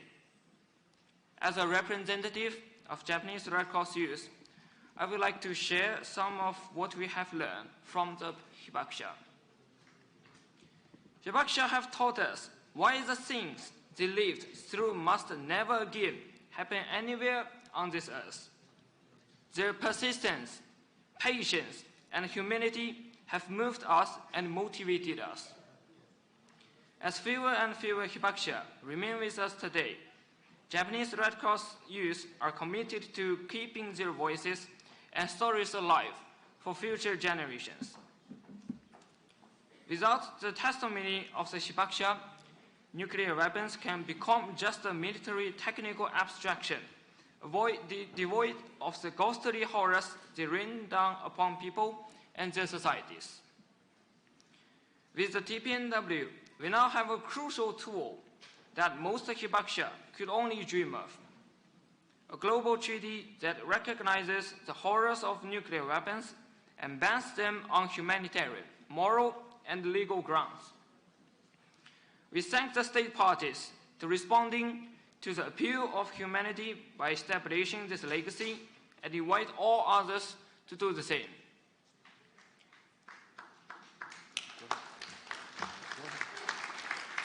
Mr. President, the Red Cross and Red Crescent movement has consistently called for the prohibition of nuclear weapons since 1945. Recent advocacy efforts were launched by a resolution of our 2011 Council of Delegates that helped reframe the nuclear weapons issue in human terms. The ICRC and national societies throughout the world played a key role in the humanitarian initiative on nuclear weapons that gave rise to the TPNW and in supporting its negotiation in 2017. Today, the same Council of Delegates is expected to adopt a new resolution and multi-year action plan on nuclear weapons that will welcome the adoption and entry into force of the TPNW. The draft resolution commits the movement to seizing with determination and urgency the unique opportunities provided by the entry into force of the TPNW to ensure that it ushers in a new era for nuclear disarmament and nuclear non-proliferation. We are grateful that Article 7.5 of the TPNW recognizes the ICRC, the IFRC, and National Red Cross and Crescent societies as potential partners in providing assistance for implementation of the treaty, and most notably assistance for the victims of nuclear weapon use or testing. We appreciate the trust given to us by state parties. We warmly welcome the draft action plan being considered by this meeting and stand ready to support state parties in treaty universalization, national legislation where needed, as well as in victim assistance. In closing, we call upon all states to recognize the crucial role that the TPNW plays in international efforts to prevent the catastrophic consequences that would result from any use of nuclear weapons, that all states parties to the Nuclear Non-Proliferation Treaty have recognized.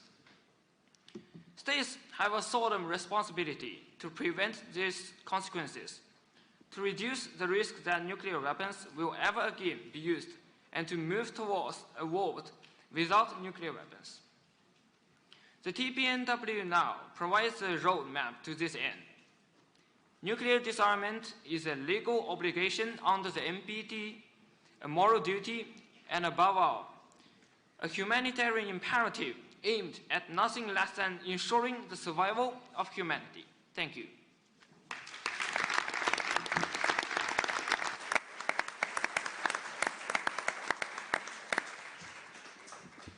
I'd like to thank the International Federation for the Red Cross for this statement. And I now give the floor to the Agency for the Prohibition of Nuclear Weapons in Latin America and the Caribbean. Opanal, please, you have the floor. Thank you, Mr. President. In my capacity as Secretary General of the Agency for the Prohibition of Nuclear Weapons in Latin America and the Caribbean, I'm pleased to convey warm congratulations to you, Ambassador Kmentt, for your election to conduct the first meeting of states parties to the Treaty on the Prohibition of Nuclear Weapons. I am certain that under your leadership, this meeting will be able to take all relevant decisions regarding the establishment of the procedural and institutional framework of the treaty, as well as to set the path towards its effective operation. You can count on the full support and cooperation of OPANAL for your work ahead. Mr. President, the forecasts in the increase in the size of nuclear arsenals and their continued modernization, as it was estimated in the last report of the World Nuclear Forces by SIPRI, is a matter of deep concern for the international community, and the member states of OPANAL are not exception. This has been reflected in several joint positionings of the region, particularly in the declarations to commemorate the International Day for the Total Elimination of Nuclear Weapons. Moreover, the current geopolitical scenario is, to say the least, alarming and worrisome. The potential use and threat of use of nuclear weapons should be condemned as a matter of principle in the most serious terms by the entire international community. Thus, the explicit and reiterated threats of use of nuclear weapons by one nuclear-armed state are unacceptable, as it should be to any nuclear-armed state or military coalition relying on nuclear deterrence. The first meeting of states parties to the TPNW provides those states committed to support the prohibition norm on nuclear weapons, not only with the relevant platform to express their concerns about the nuclear risk, but also with another venue to take joint actions and work on effective measures on nuclear disarmament leading to the total elimination of nuclear weapons. Mr. President, the entry into force of the TPNW on the 22nd of January 2021 allowed the treaty to join the path towards the total elimination of those weapons of mass destruction in a transparent, verifiable, and irreversible manner, and with clearly established timeframes that have marked the Treaty of Tlatelolco and the NPT. Our region has been critical and has spearheaded these efforts. Of the current 65 states parties to the TPNW, 25 are also parties to the Treaty of Tlatelolco, which demonstrates the compatibility of these treaties as fundamental means in our joint quest for a nuclear weapon-free world. In particular, the experience of OPANAL, whose operation has continued uninterrupted for more than 5 decades, is of a special relevance for the TPNW. One of the lessons learned in that international treaties are what state parties make of them. For instance, the Treaty of Tlatelolco evolved and was further tailored through a series of amendments to respond to the needs and challenges of the states parties to the treaty. Today, the states parties to the TPNW will have the opportunity to make important decisions for its future functioning. For this reason, I'd like to underline the importance of considering this new international regime as a living entity that will further evolve in order to respond to future challenges rather than to a static entity. Mr. President, Latin America and the Caribbean, true to their tradition of respect for international law, sought security through an unprecedented treaty, the Treaty of Tlatelolco, that has served as an inspiration for 4 other regions, nuclear weapons-free zones, and Mongolia, some 115 states. We believe it's possible to eliminate the permanent threat posed by nuclear weapons. Moreover, we are present here today to contribute from our experience and support the logical convergence between nuclear weapon-free zones and the TPNW. We also believe that with the universalization and effective implementation of another landmark treaty, the Treaty on the Prohibition of Nuclear Weapons, we will be on the right path towards the total elimination of nuclear weapons through the establishment of a universal nuclear weapon-free zone. Thank you, Mr. President.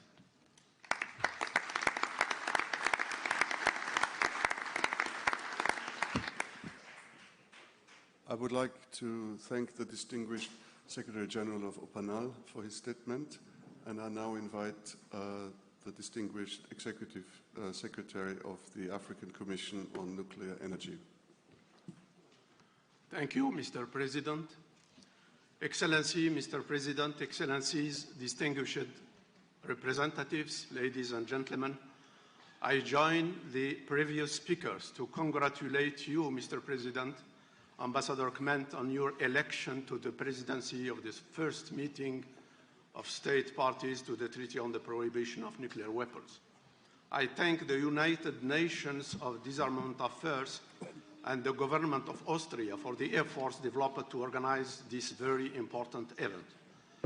The AFCON delegations wish to assure you, Mr. President, of its cooperation and support on further engagement that would assist in the accomplishment of a world free of nuclear weapons.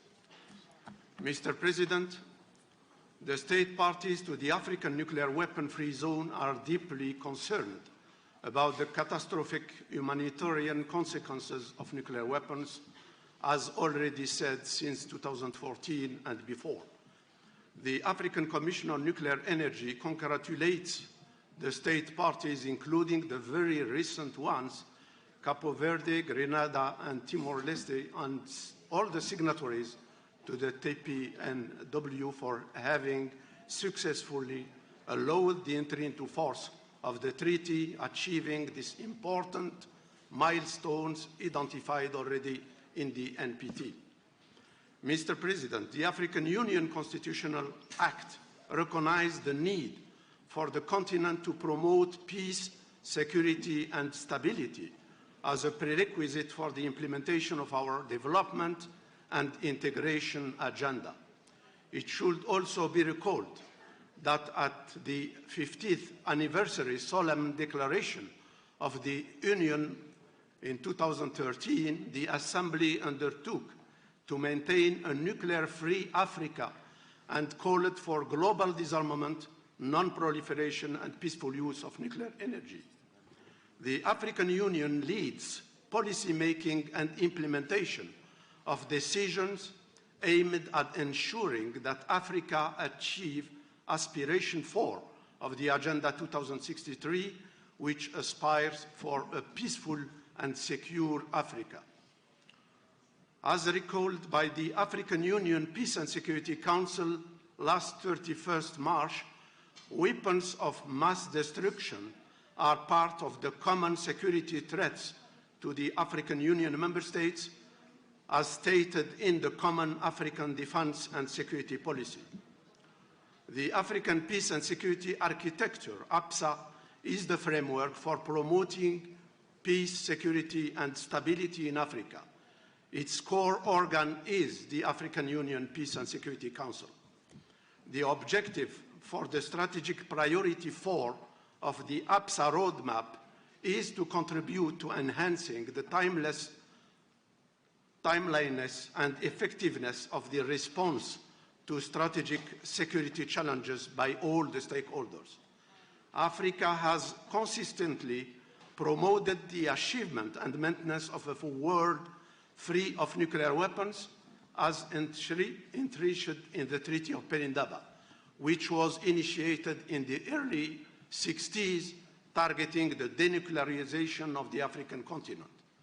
These efforts, in particular, were informed by the continent experience suffering from devastating nuclear tests undertaken in the Algerian Sahara in the 60s, together with the constant danger associated with the apartheid nuclear weapon developed in South Africa. The 5th Conference of State Parties held in Addis Ababa last May has concluded with strong recommendations related to nuclear disarmament and the universalization of the Pelindaba Treaty. The AFCON recalls the decisions and action plans to the 95, 2000 and 2010 NPT Review Conference, which are still to be implemented.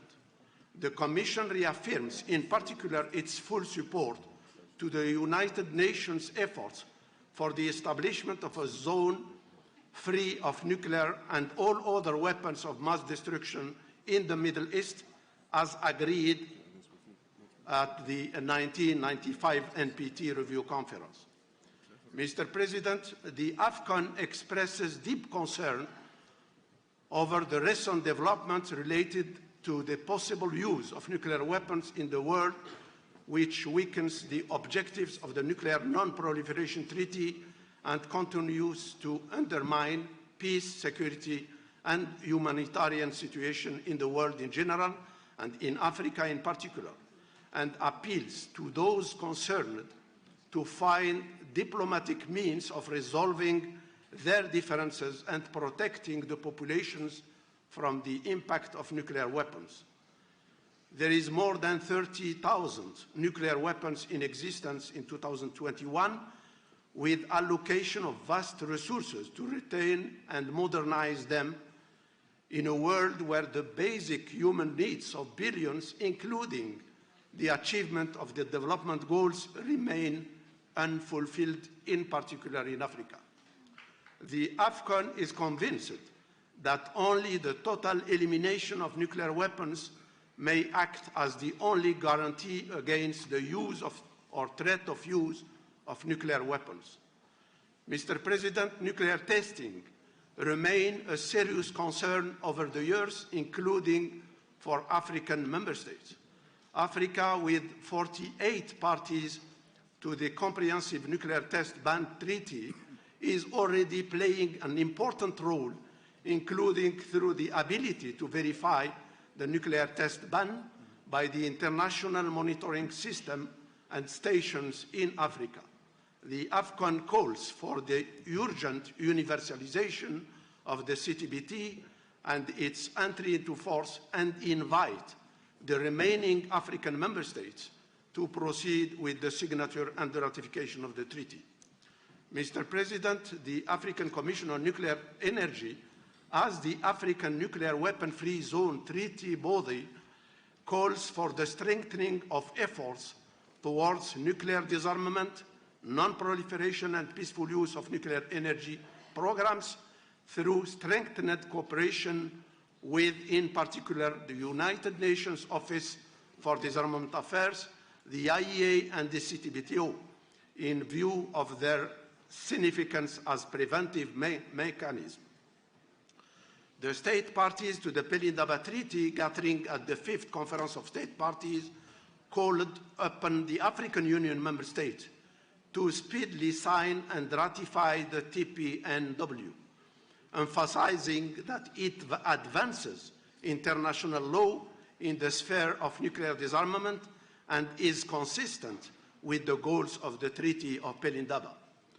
The AFCON support the humanitarian pledge and call upon the state parties to the Pelindaba Treaty to integrate the outcomes of this first meeting of the state parties to the TPNW and the outcomes of the 4 conferences on the humanitarian impact of nuclear weapons to the deliberation of the forthcoming 10th NPT Review Conference. In conclusion, Mr. President, the AFCON is pleased to inform the meeting about its intensified coordination and formal cooperation with the sister nuclear weapon-free zones, in particular, and for the beginning with OPANAL in Latin America and Caribbean, and with the Central Asia nuclear weapon-free zones. And of course, the United Nations Office of Disarmament Affairs, in order to speed and reach jointly the global nuclear weapon-free world objective. In preparation to the 10th NPT Review Conference organized next August in New York, the AFCON, in addition to the nuclear disarmament sustained actions to be continued and reinforced, strongly support the inalienable right to use nuclear energy for peaceful purposes in conformity with the NPT.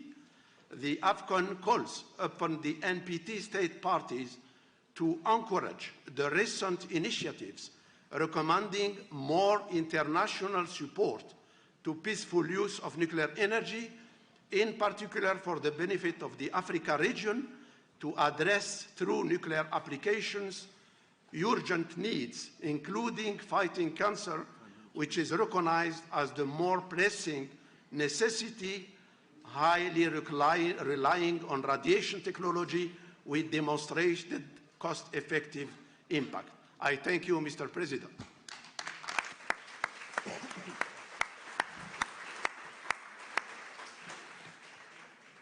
I would like to thank the distinguished Executive Secretary of AFCON for his statement.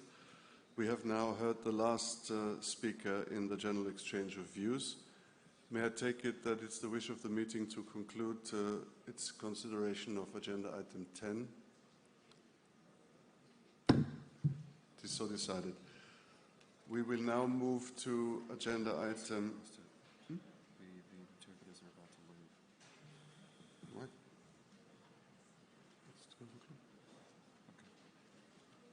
Oh, sorry, my mistake. Yeah. Sorry about that. We will now move to sub-item A of agenda item 11, entitled Declarations Regarding the Ownership, Possession or Control of Nuclear Weapons, which is Article 2.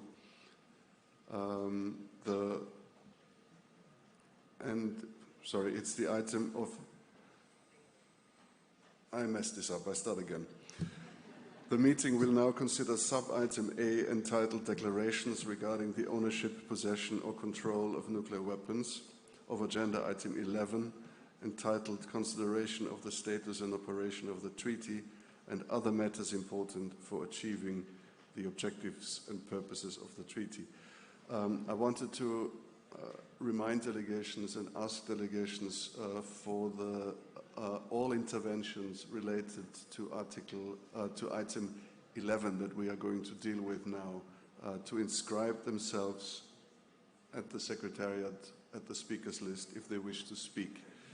It will be very important that statements under this item can be limited to 2 minutes because we are in very difficult time management territory. Having said that, I would now like to give the floor to the Secretary General of the meeting to provide an update on the status of declarations received in accordance with Article 2 of the TPNW. Thank you, Mr. President. I should like to inform delegations that the Office for Disarmament Affairs has received 60 declarations pursuant to Article 2 of the Treaty on the Prohibition of Nuclear Weapons. These have been circulated to states parties through official channels in New York. If the submitting state party consents, the declarations are also posted on the website of the Office for Disarmament Affairs. The most recently submitted declaration was that of Côte d'Ivoire, which was received and circulated to states parties on 20 June 2022. Thank you. I thank the Secretary General for this update. Does any delegation wish to take the floor and make a comment under this item? If so, please raise your nameplate. I don't see any.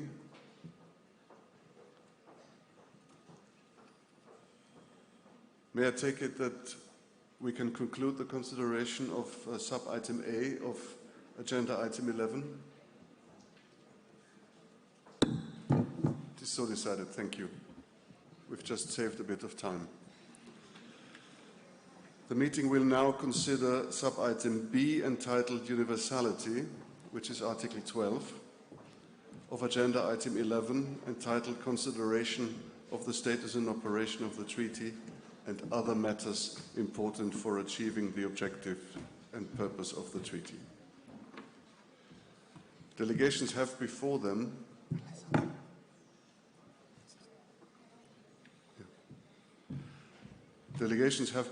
working paper TPNW/MSP/2022, working paper 7, entitled Implementing Article 12 of the Treaty on the Prohibition of Nuclear Weapons, Universalization, submitted by the co-facilitators Austria, Costa Rica and Indonesia, following consultations with states parties. I now give the floor to Ambassador Alejandro Solano of Costa Rica, who will present the paper on behalf of the co-facilitators. Thank you, Mr. Chair, and good morning. It's my honor to introduce the working paper Implementation Article 12 of the TPNW Universalization on behalf of Austria, Indonesia, and Costa Rica. With this short presentation, I will briefly summarize the main elements and conclusions of this document. Let me start by saying that there is a lot of ambition and commitments behind Article 12 of the TPNW that requires state parties to encourage non-party states to sign, ratify, accept, approve, or accede to the treaty with a goal of universal adherence. State parties has identified 10 points as general basis of understanding for the notion of universalization efforts. These points answers two main questions. A, what determines the compulsory nature of universalization? And two, what a states party understand by universalization efforts. Regarding first question, the implementation of Article 12 is an obligation for the state parties of the TPNW. All efforts undertaken by stakeholders towards the end are needed and are mutually reinforcing.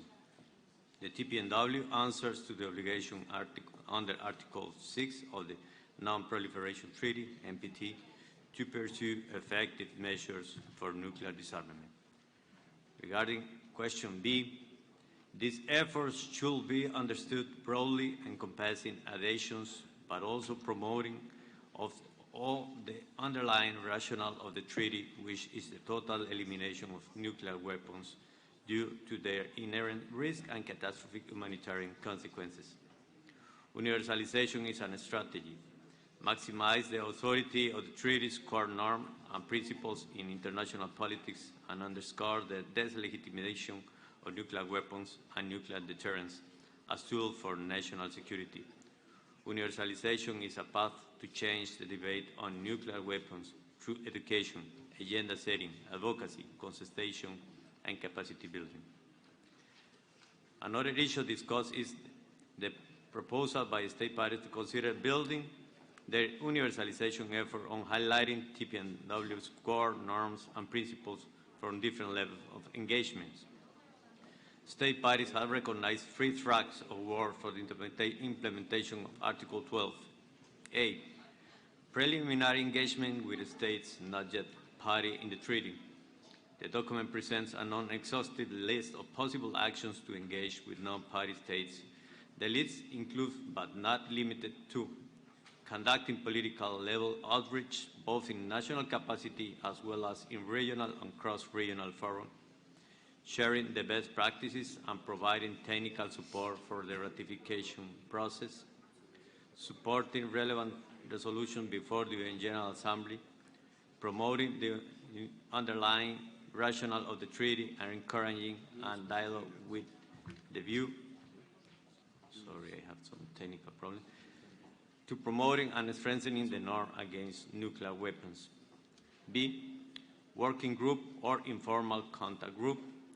The paper suggests the creation of a group that could be composed by all interested state parties, signatories, the ICRC, and the International Campaign to Abolish Nuclear Weapons, ICAN, under the coordination of co-chairs with due regard to geographical representation. The group could, among others, undertake universalization of activities as well as assessment of the effectiveness of these efforts, develop a roadmap and outreach plan, and C, recommendations beyond the first meeting of state parties. The document presents a non-exhaustive list of actions to follow up after the first meeting efforts oriented to satisfy the twofold nature of universalization efforts, namely increasing the number of signatures and promoting the norms, values, and underlying arguments of the treaty. In regard to possible decisions for this first meeting of state parties, the document highlights the need that, as a result of the first meeting, the state parties establish an informal working group or informal contact group to focus the promoting of Article 12. We are fully aware that universalization efforts require continuous work, not only at this level of the first meeting, but beyond. Finally, my country, on behalf of the three co-facilitators, appreciate the support of the Member States and civil society for the work carried out during the facilitation process of the document on universalization efforts, and we hope that this discussion on the agenda item will be fruitful and conducive of the adoption of the document recommendation. We hope this paper contributes to define the way to move forward towards universalization of the treaty, cornerstone of this process. Many thanks, Mr. Chair.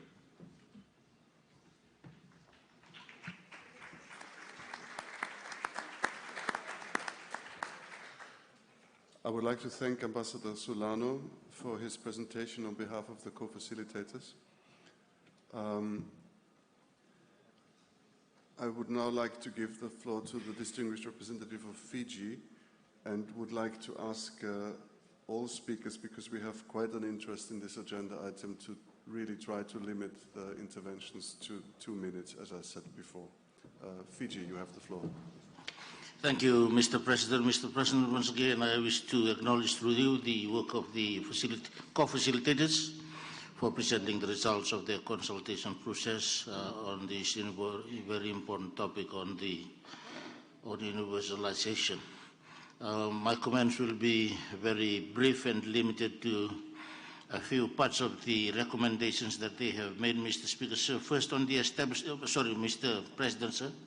First, on the establishment of an informal working group or contact group that would consist of interested state parties, signatories, ICRC and ICAN, and the advancement of the TPNW is forged by the unified efforts of all stakeholders. To that end, Mr. President, Fiji proposes the inclusion of interested faith-based organizations, civil society groups, and other NGOs.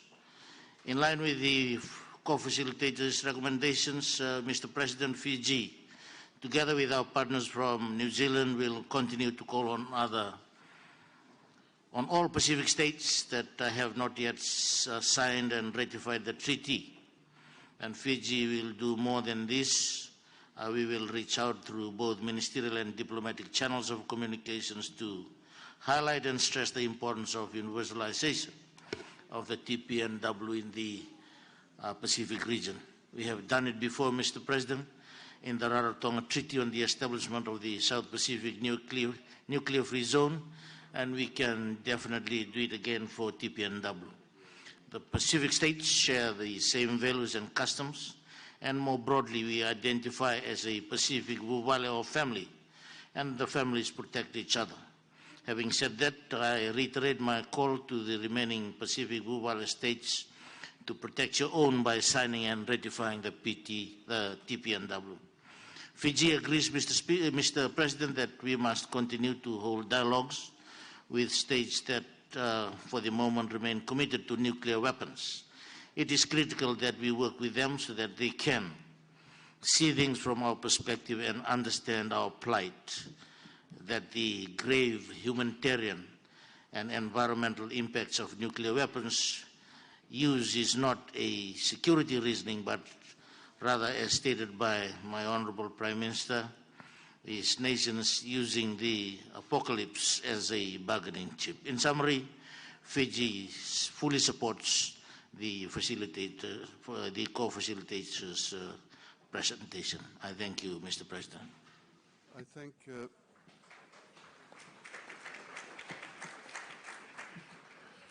I thank Fiji for this intervention and give the floor to Burkina Faso, to be followed by the Philippines.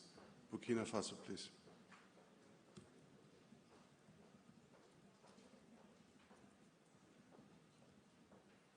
Is Burkina Faso in the room?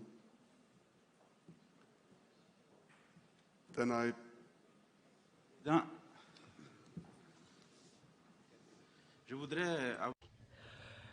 First of all, allow me to warmly congratulate you upon your election to the presidency of this meeting, upon your professionalism.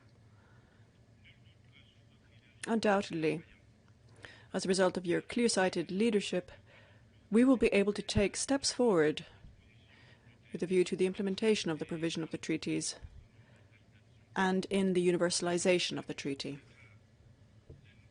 We welcome the new state parties to the treaty.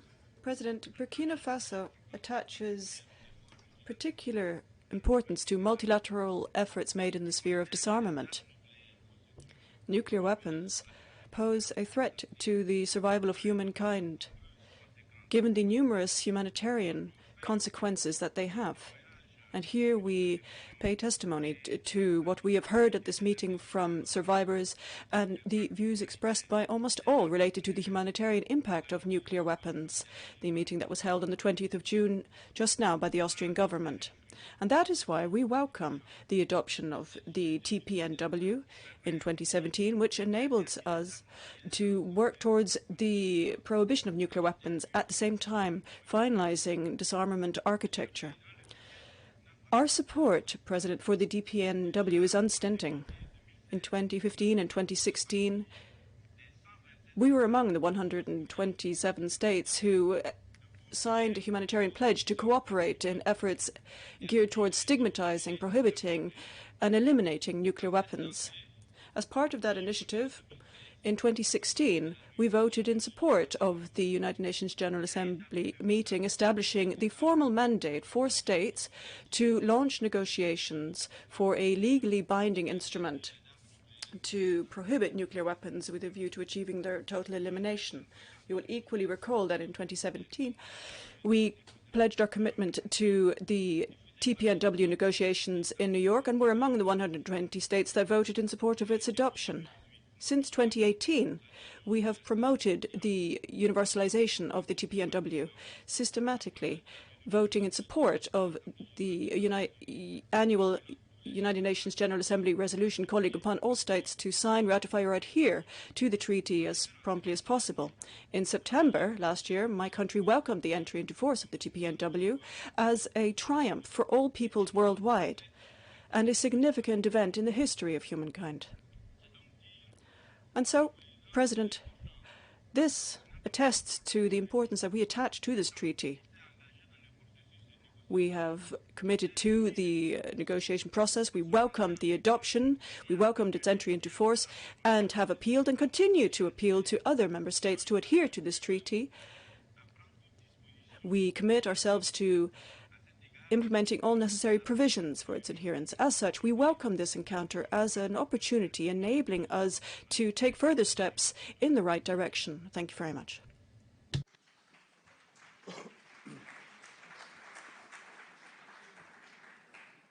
I would like to thank the distinguished representative of Burkina Faso for his statement. I just wanted to remind delegations to please not use this for statements of a general nature, but speak to the universalization, if possible, within 2 minutes. I now give the floor to the delegation of the Philippines, to be followed by the ICRC. Thank you, Mr. President. The Philippines supports the practical and feasible recommendations in the working paper on implementing Article 12 of the TPNW's universalization prepared by Austria, Costa Rica, and Indonesia. We believe in the value of dialogue and constructive engagement, particularly with nuclear weapon states and nuclear possessor states. Their immediate accession to this treaty is urgent, given the evolving and highly challenging geopolitical realities. The objectives of the treaty can only be fully realized once all states with nuclear weapons commit to full and effective disarmament. Our work on the TPNW's universalization goes beyond securing the formal accession of states not yet party to the treaty. It also covers ensuring widespread adherence to and promotion of the treaty's norms and conducting information dissemination to other states and the general public on the humanitarian consequences of the use of nuclear weapons and the importance of achieving universalization of the treaty. We attach particular importance to the complete and unequivocal prohibition of nuclear weapons without conditions, rejection of the inclusion of nuclear weapons in security or military doctrines, prohibition on nuclear testing, emphasis on the humanitarian consequences of nuclear weapons, victim assistance and remediation for harms caused by prior or future use of testing of nuclear weapons, and recognition of the gender-specific impact of nuclear weapons on women and girls, as well as other norms contained in the complementary instruments. We encourage international cooperation to enhance implementation of the TPNW, including through regional frameworks as feasible. Thank you.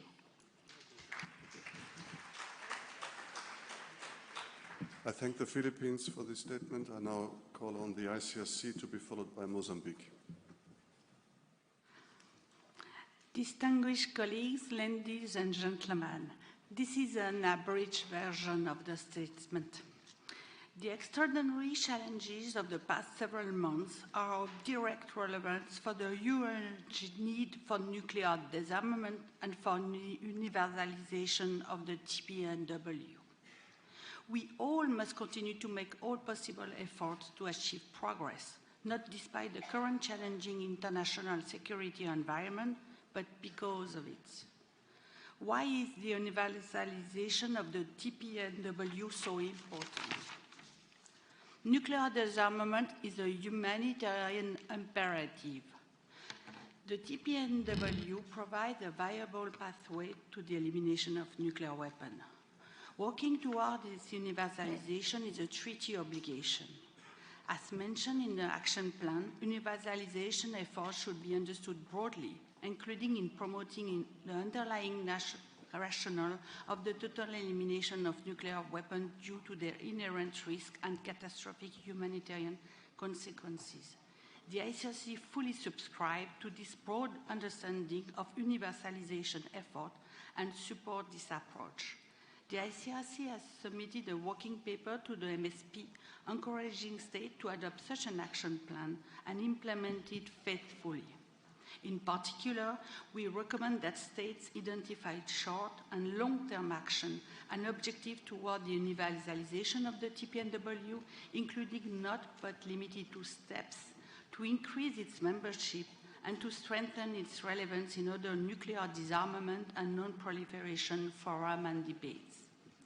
The ICRC welcomes and supports all the action related to the universalization in the action plan. These actions provide, in our view, a solid, comprehensive, and pertinent roadmap to ensure that Article 12 is effectively implemented and that efforts to promote nuclear disarmament are maintained and strengthened.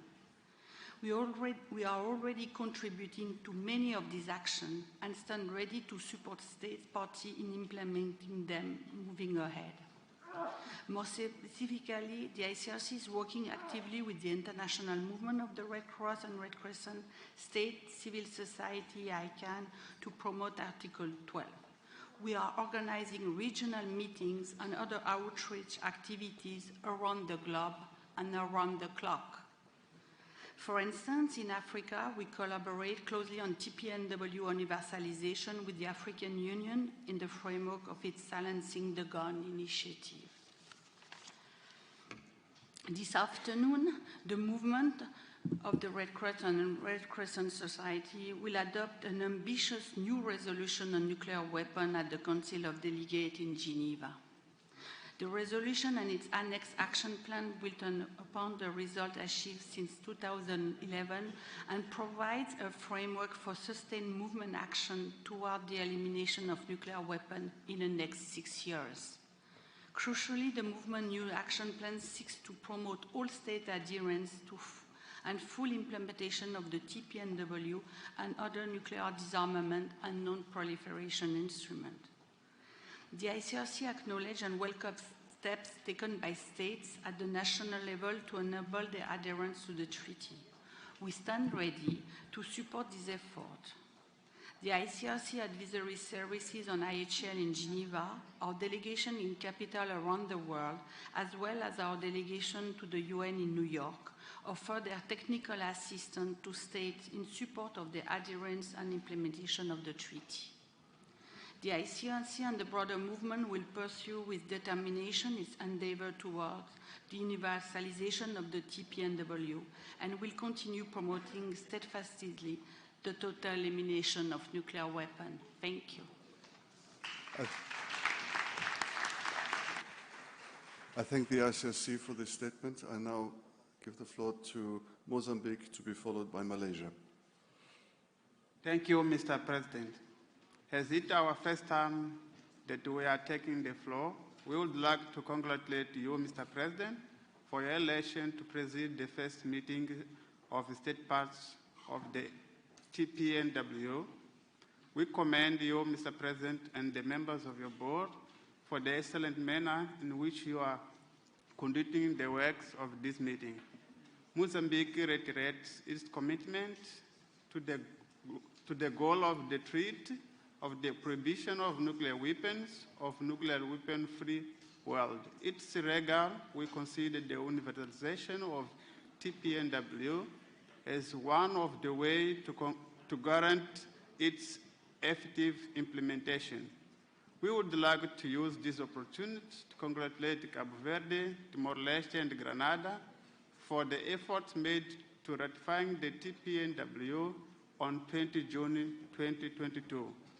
Mr. President, it's our common goal to prevent and eradicate the use of nuclear weapons. At the same time, we need to step up our efforts and continue to work toward full universalization of TPNW to accelerate the achievement of this common objective.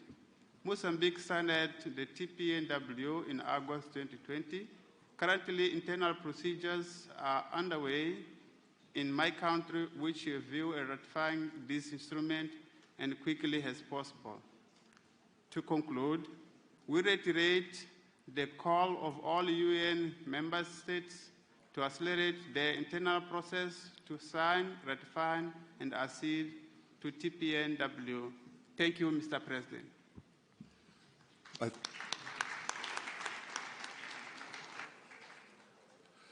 I thank Mozambique for this statement. I give the floor to Malaysia, to be followed by Indonesia. Malaysia, please, you have the floor.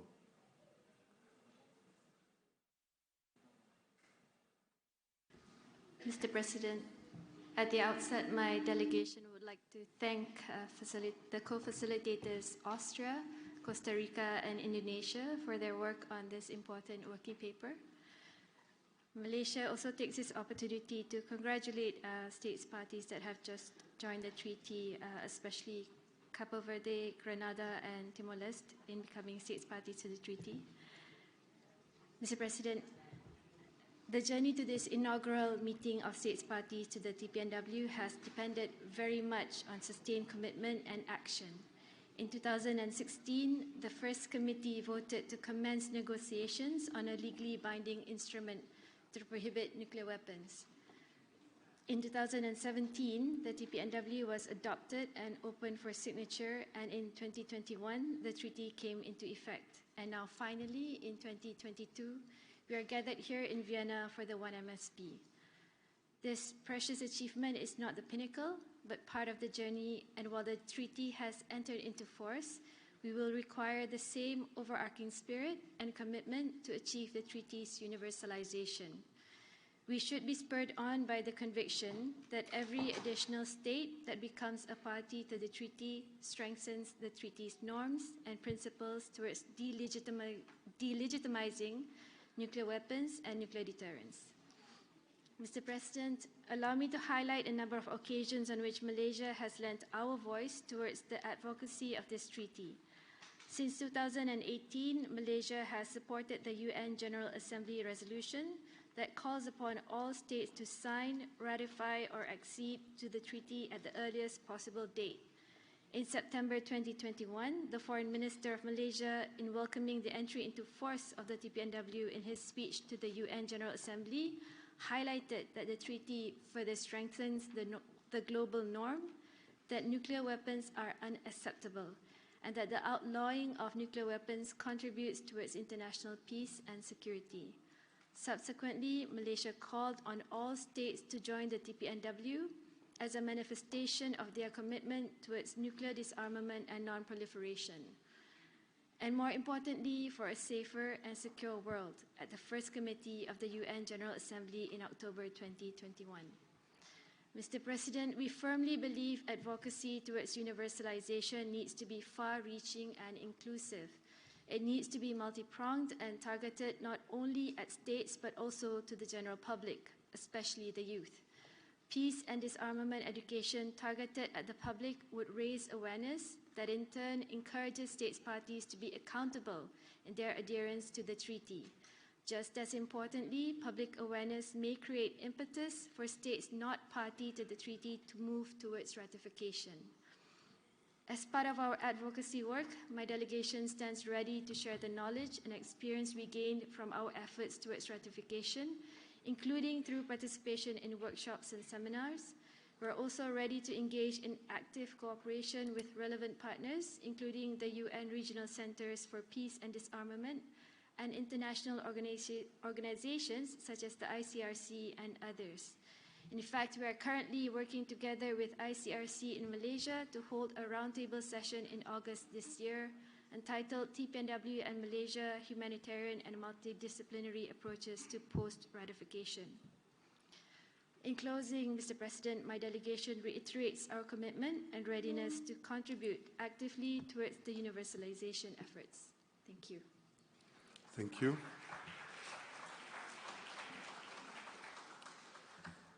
I would like to thank Malaysia, and now I give the floor to Indonesia, to be followed by South Africa.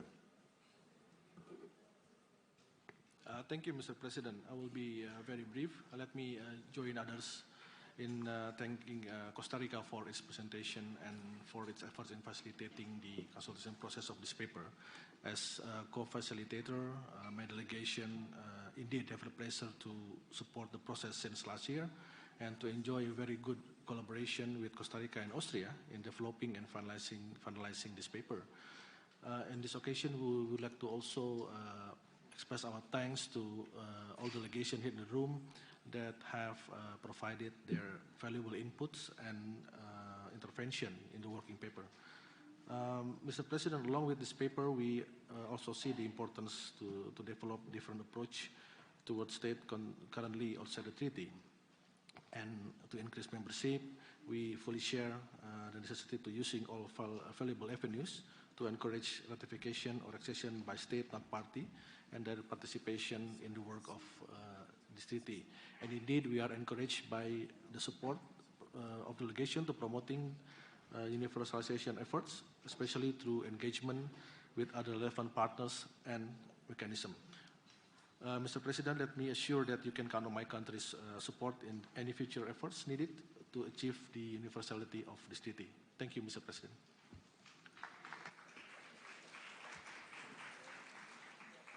I would like to thank Indonesia for this intervention and thank you for your important contribution as facilitator to this process. I now give the floor to South Africa to be followed by Cuba. Thank you very much, Mr. President. The universalization of the TPNW will be an important aspect as we move forward in implementing the treaty. The universalization of the TPNW would maximize the authority of the treaty as well as its core norms and principles. It is South Africa's hope that the working group on the universalization will continue to promote efforts to increase the number of signatories and states parties, as well as the underlying rationale of the total elimination of nuclear weapons due to their inherent risks and catastrophic humanitarian consequences. We encourage continued engagement with nuclear-armed states and those states that espouse the benefits of nuclear weapons. It is important to highlight to them that the humanitarian consequences of nuclear weapons are unacceptable and in no way justifiable under international law, as well as stressing the legal and ethical questions related to the use and the threat of use of nuclear weapons and the practice of nuclear deterrence. The working group has an important task ahead to strengthen the treaty's norms and the imperatives, which culminated in the adoption and entry into force of this treaty after over 75 years of concern. I thank you.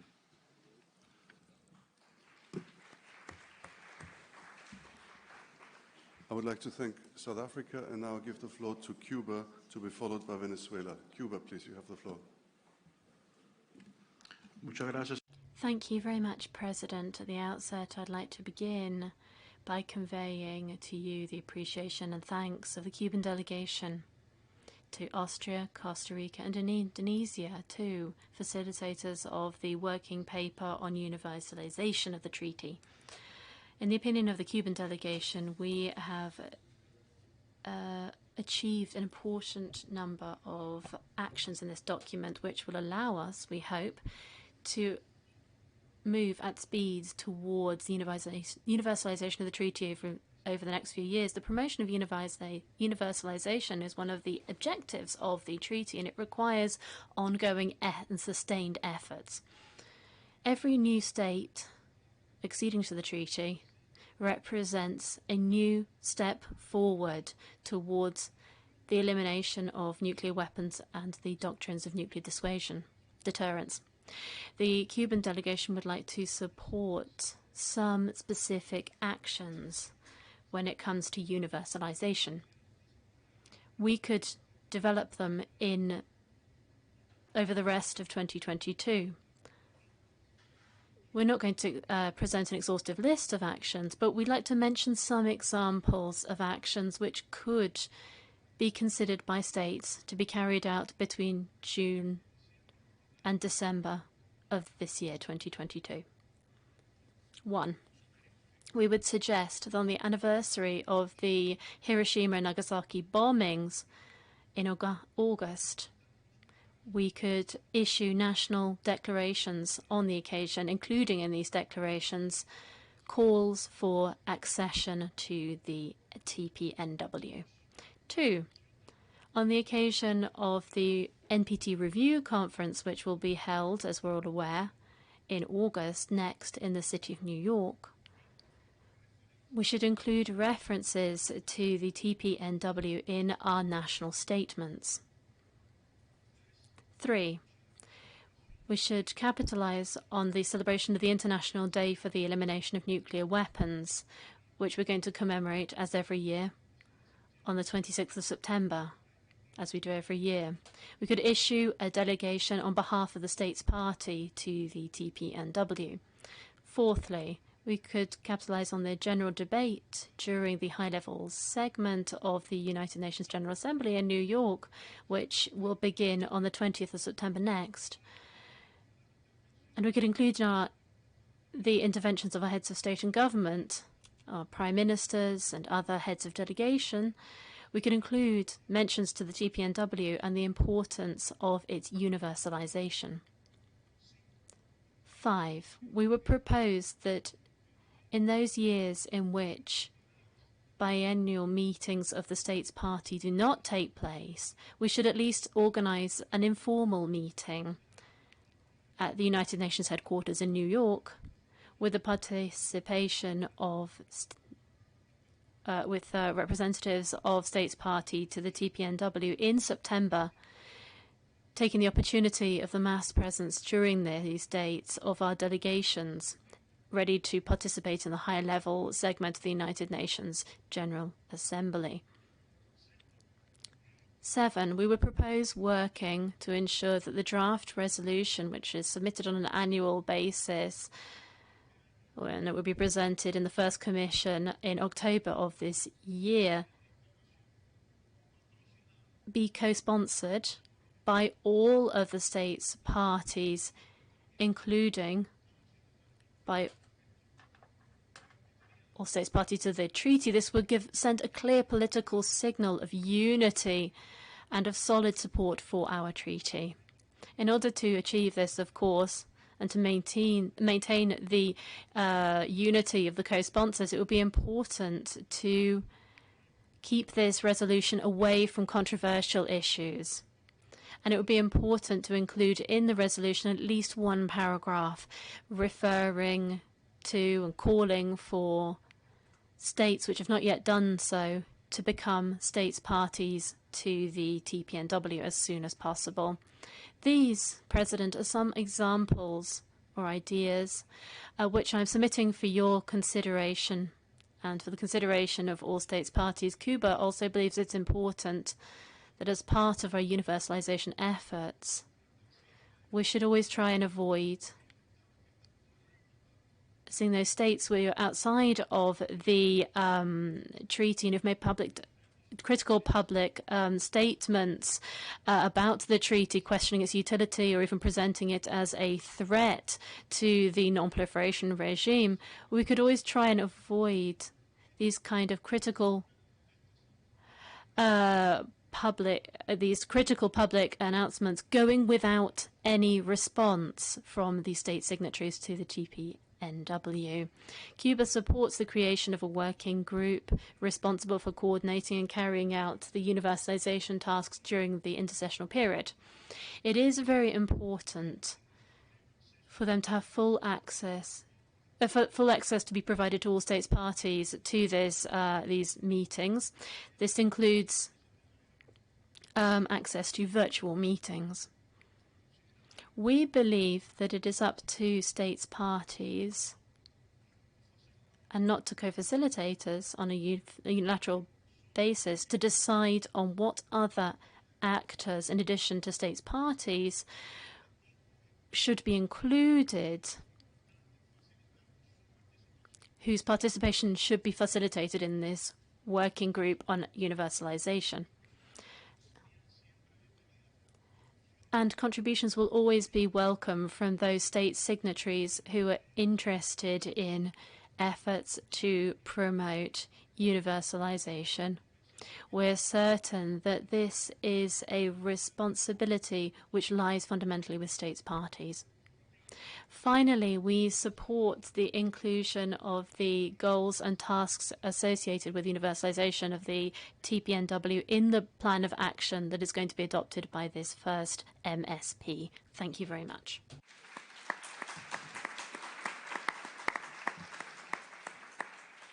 I would like to thank Cuba for this intervention and for the many concrete proposals.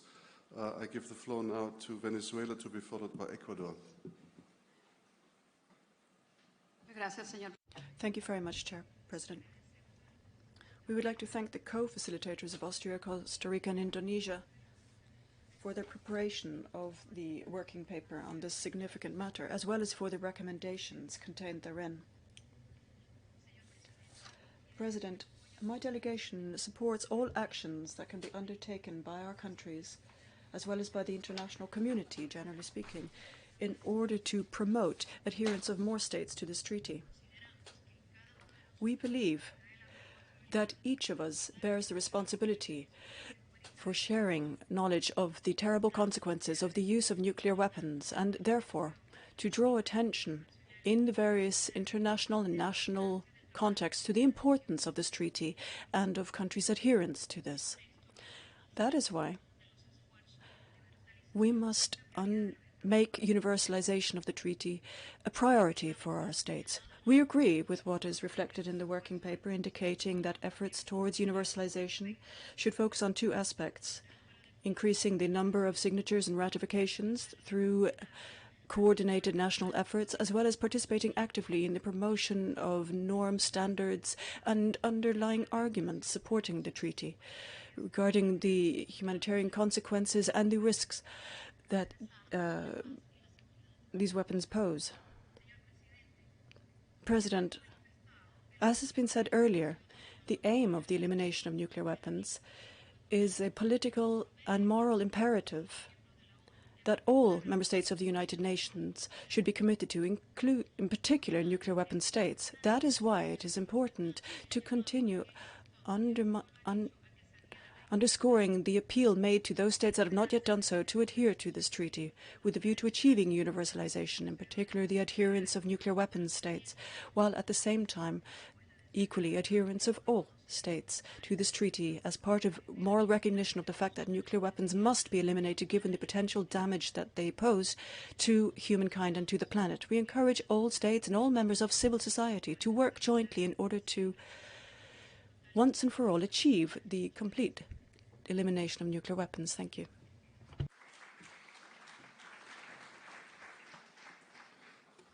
I would like to thank Venezuela for this intervention and give the floor to Ecuador, to be followed by Guyana. Ecuador, please.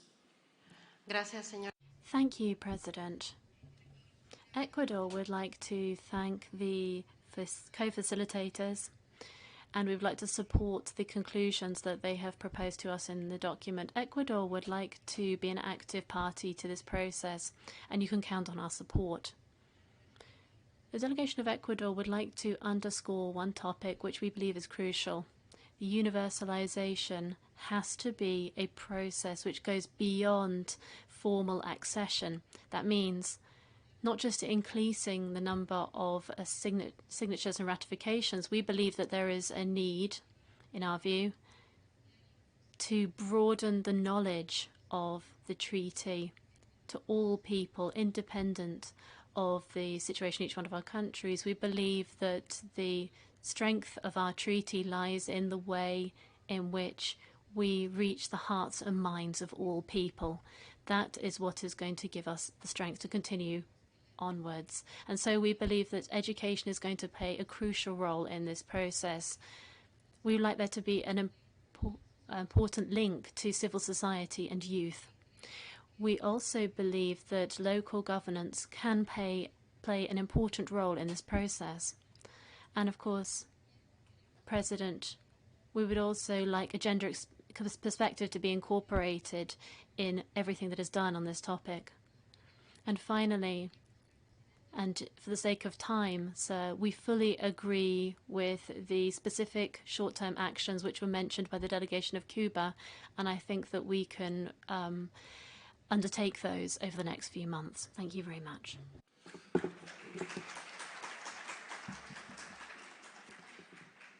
I thank the delegation of Ecuador. Now I call on Guyana, to be followed by Lao DPR.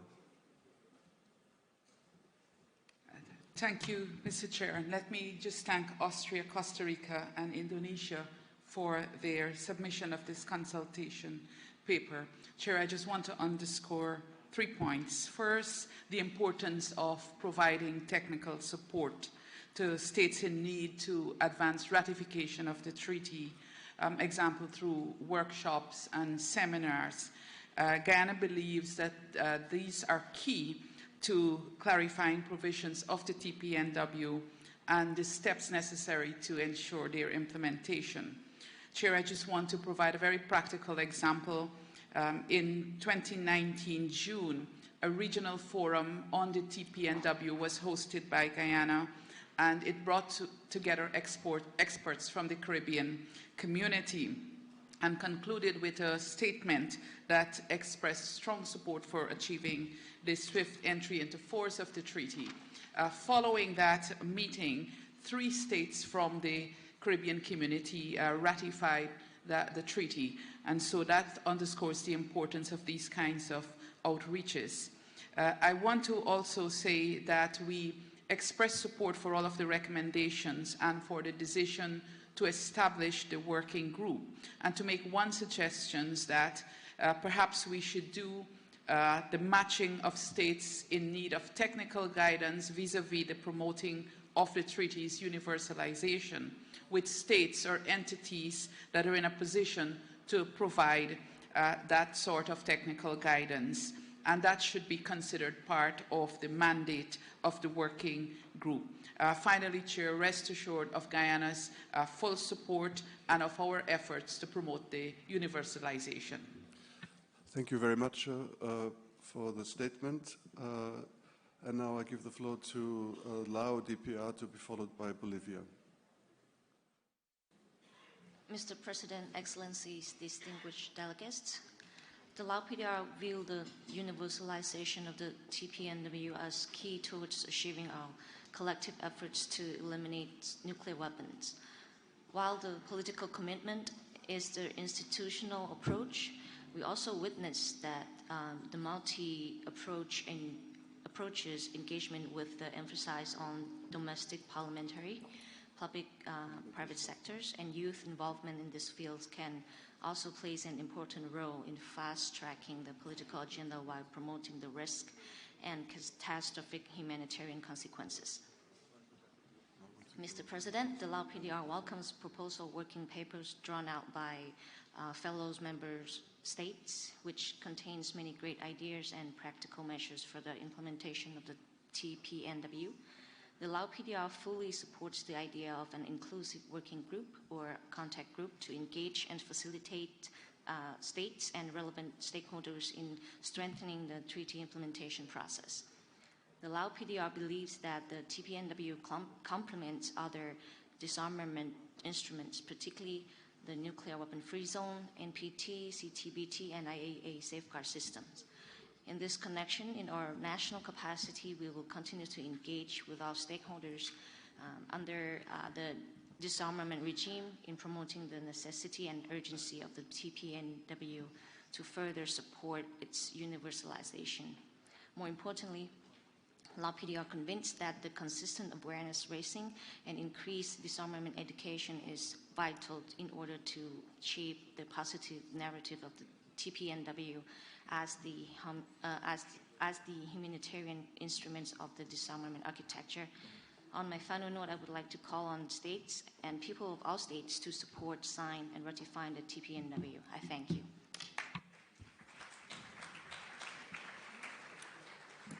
I would like to thank Lao DPR for this intervention. I now call on Bolivia, please. Gracias, señor presidente. Thank you, Chair. My delegation wishes to single out the practical recommendations in the working paper on this agenda item, prepared and presented by the co-facilitators, and we'd like to thank them very much for their hard work. We reiterate our full support and commitment for the adoption of necessary measures in order to achieve universalization of the treaty. And indeed, the first measure is this very conference. Universalization, we believe, is the linchpin of the treaty to ensure its full compliance and effectiveness. We therefore believe that the subsequent steps should be part of the action plan of this meeting, should be focused on best practices, sharing these with other states in order to promote greater adherence among members. And we believe that education and gender perspective are also central themes to that end. As we stated in the general debate, we believe that we must continue working in order to eliminate the role that these weapons play as part of strategic doctrine and security policies. Finally, we'd like to echo the suggestions made by the distinguished delegation of Cuba chiefly regarding the affirmations made at various United Nations and multilateral meetings and the need for all member states to the treaty be able jointly to submit their resolution to the United Nations General Assembly in order to further strengthen disarmament. Thank you.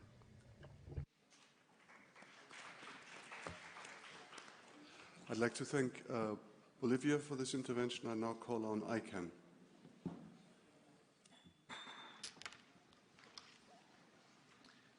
Distinguished delegates, the international campaign to abolish nuclear weapons applauds the 65 states that have ratified or acceded to the Treaty on the Prohibition of Nuclear Weapons to date. In the interests of our common security and on the basis of our common humanity, you have charted a new course for disarmament. We congratulate, in particular, the treaty's newest states parties, Cabo Verde, Grenada, and Timor-Leste. Under Article 12 of the TPNW, each state party agrees to encourage states that have not yet joined the treaty to do so, with the goal of universal adherence. This work must remain our highest priority, for each new ratification makes the treaty stronger and more effective. Each new ratification is a contribution to international peace and security and a step towards a nuclear weapon-free world. 89 states have now accepted legal obligations under the TPNW, either as states parties or as signatories. A further 50 states have indicated their support for the treaty in the UN General Assembly. Those who oppose the treaty are in a minority and their number is diminishing. With the heightened risk of nuclear war, our work for universality has even greater urgency. The high-level segment of the UN General Assembly in September would be an opportune moment for leaders that have not yet done so to sign and ratify the TPNW, to reaffirm your country's rejection of the most horrific weapons ever invented, to strengthen the global norm against their use and threat of use, to contribute to their total abolition from our world. We are confident that the membership of this indispensable treaty will continue to grow steadily over time. Indeed, we have heard statements today and yesterday from a number of observers pledging to become states parties soon. Just last week, with the deposit of Guatemala's ratification, Central America became the first complete region to join the TPNW. Which region will be next? We urge you to work to universalise the treaty in your neighbourhood and beyond. We hope that this meeting of states parties and the preceding conference on the humanitarian impacts of nuclear weapons will bring new momentum to our efforts. We need an ambitious action plan on universalisation and the mechanisms to implement it. Joining the TPNW is a contribution that every state can and must make towards the goal of a world completely free of nuclear weapons, a goal that we must reach before these immoral, illegal weapons are ever used again. We pledge to work with you, the states parties, until every last country is on board. Thank you.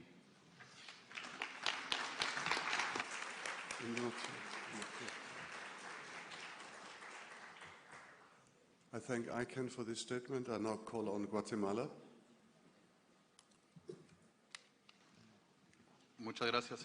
Thank you very much, President.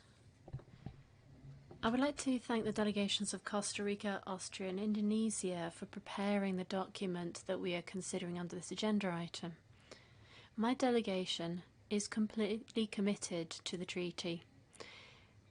Our recent ratification and depositing of the instrument shows this. We believe that this ratification deposit of the instrument is also part of the campaign to ensure the universalisation of the treaty. President, what better demonstration is there of the universalisation efforts behind this treaty than this meeting? In this morning alone, we have heard from many delegations who mentioned they cannot be parties to the treaty because there are states who possess nuclear weapons who are not parties to the treaty.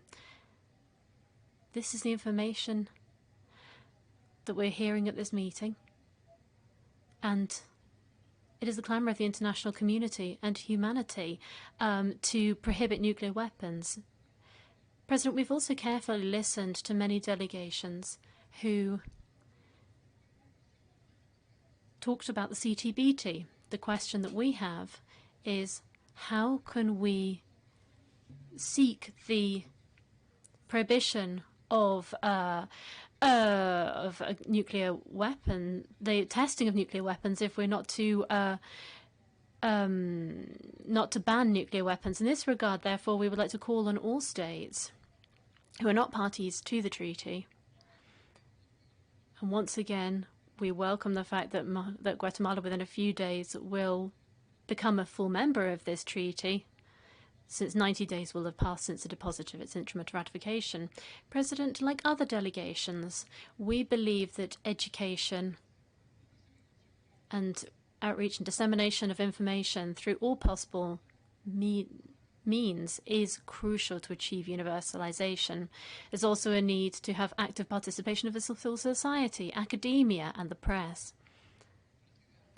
President, once again, our commitment is to the international community and to you, Chair, and to the Bureau and to all the delegations to ensure that this treaty does not just reach universal nature on paper, but it should irreversibly counteract the existence of nuclear weapons. Thank you very much. I would like to thank Guatemala for this intervention. We have reached the end of this morning's meeting. We still have a few speakers left under this agenda item. The next plenary meeting will take place promptly at 3:00 p.m. In this hall. The meeting is adjourned.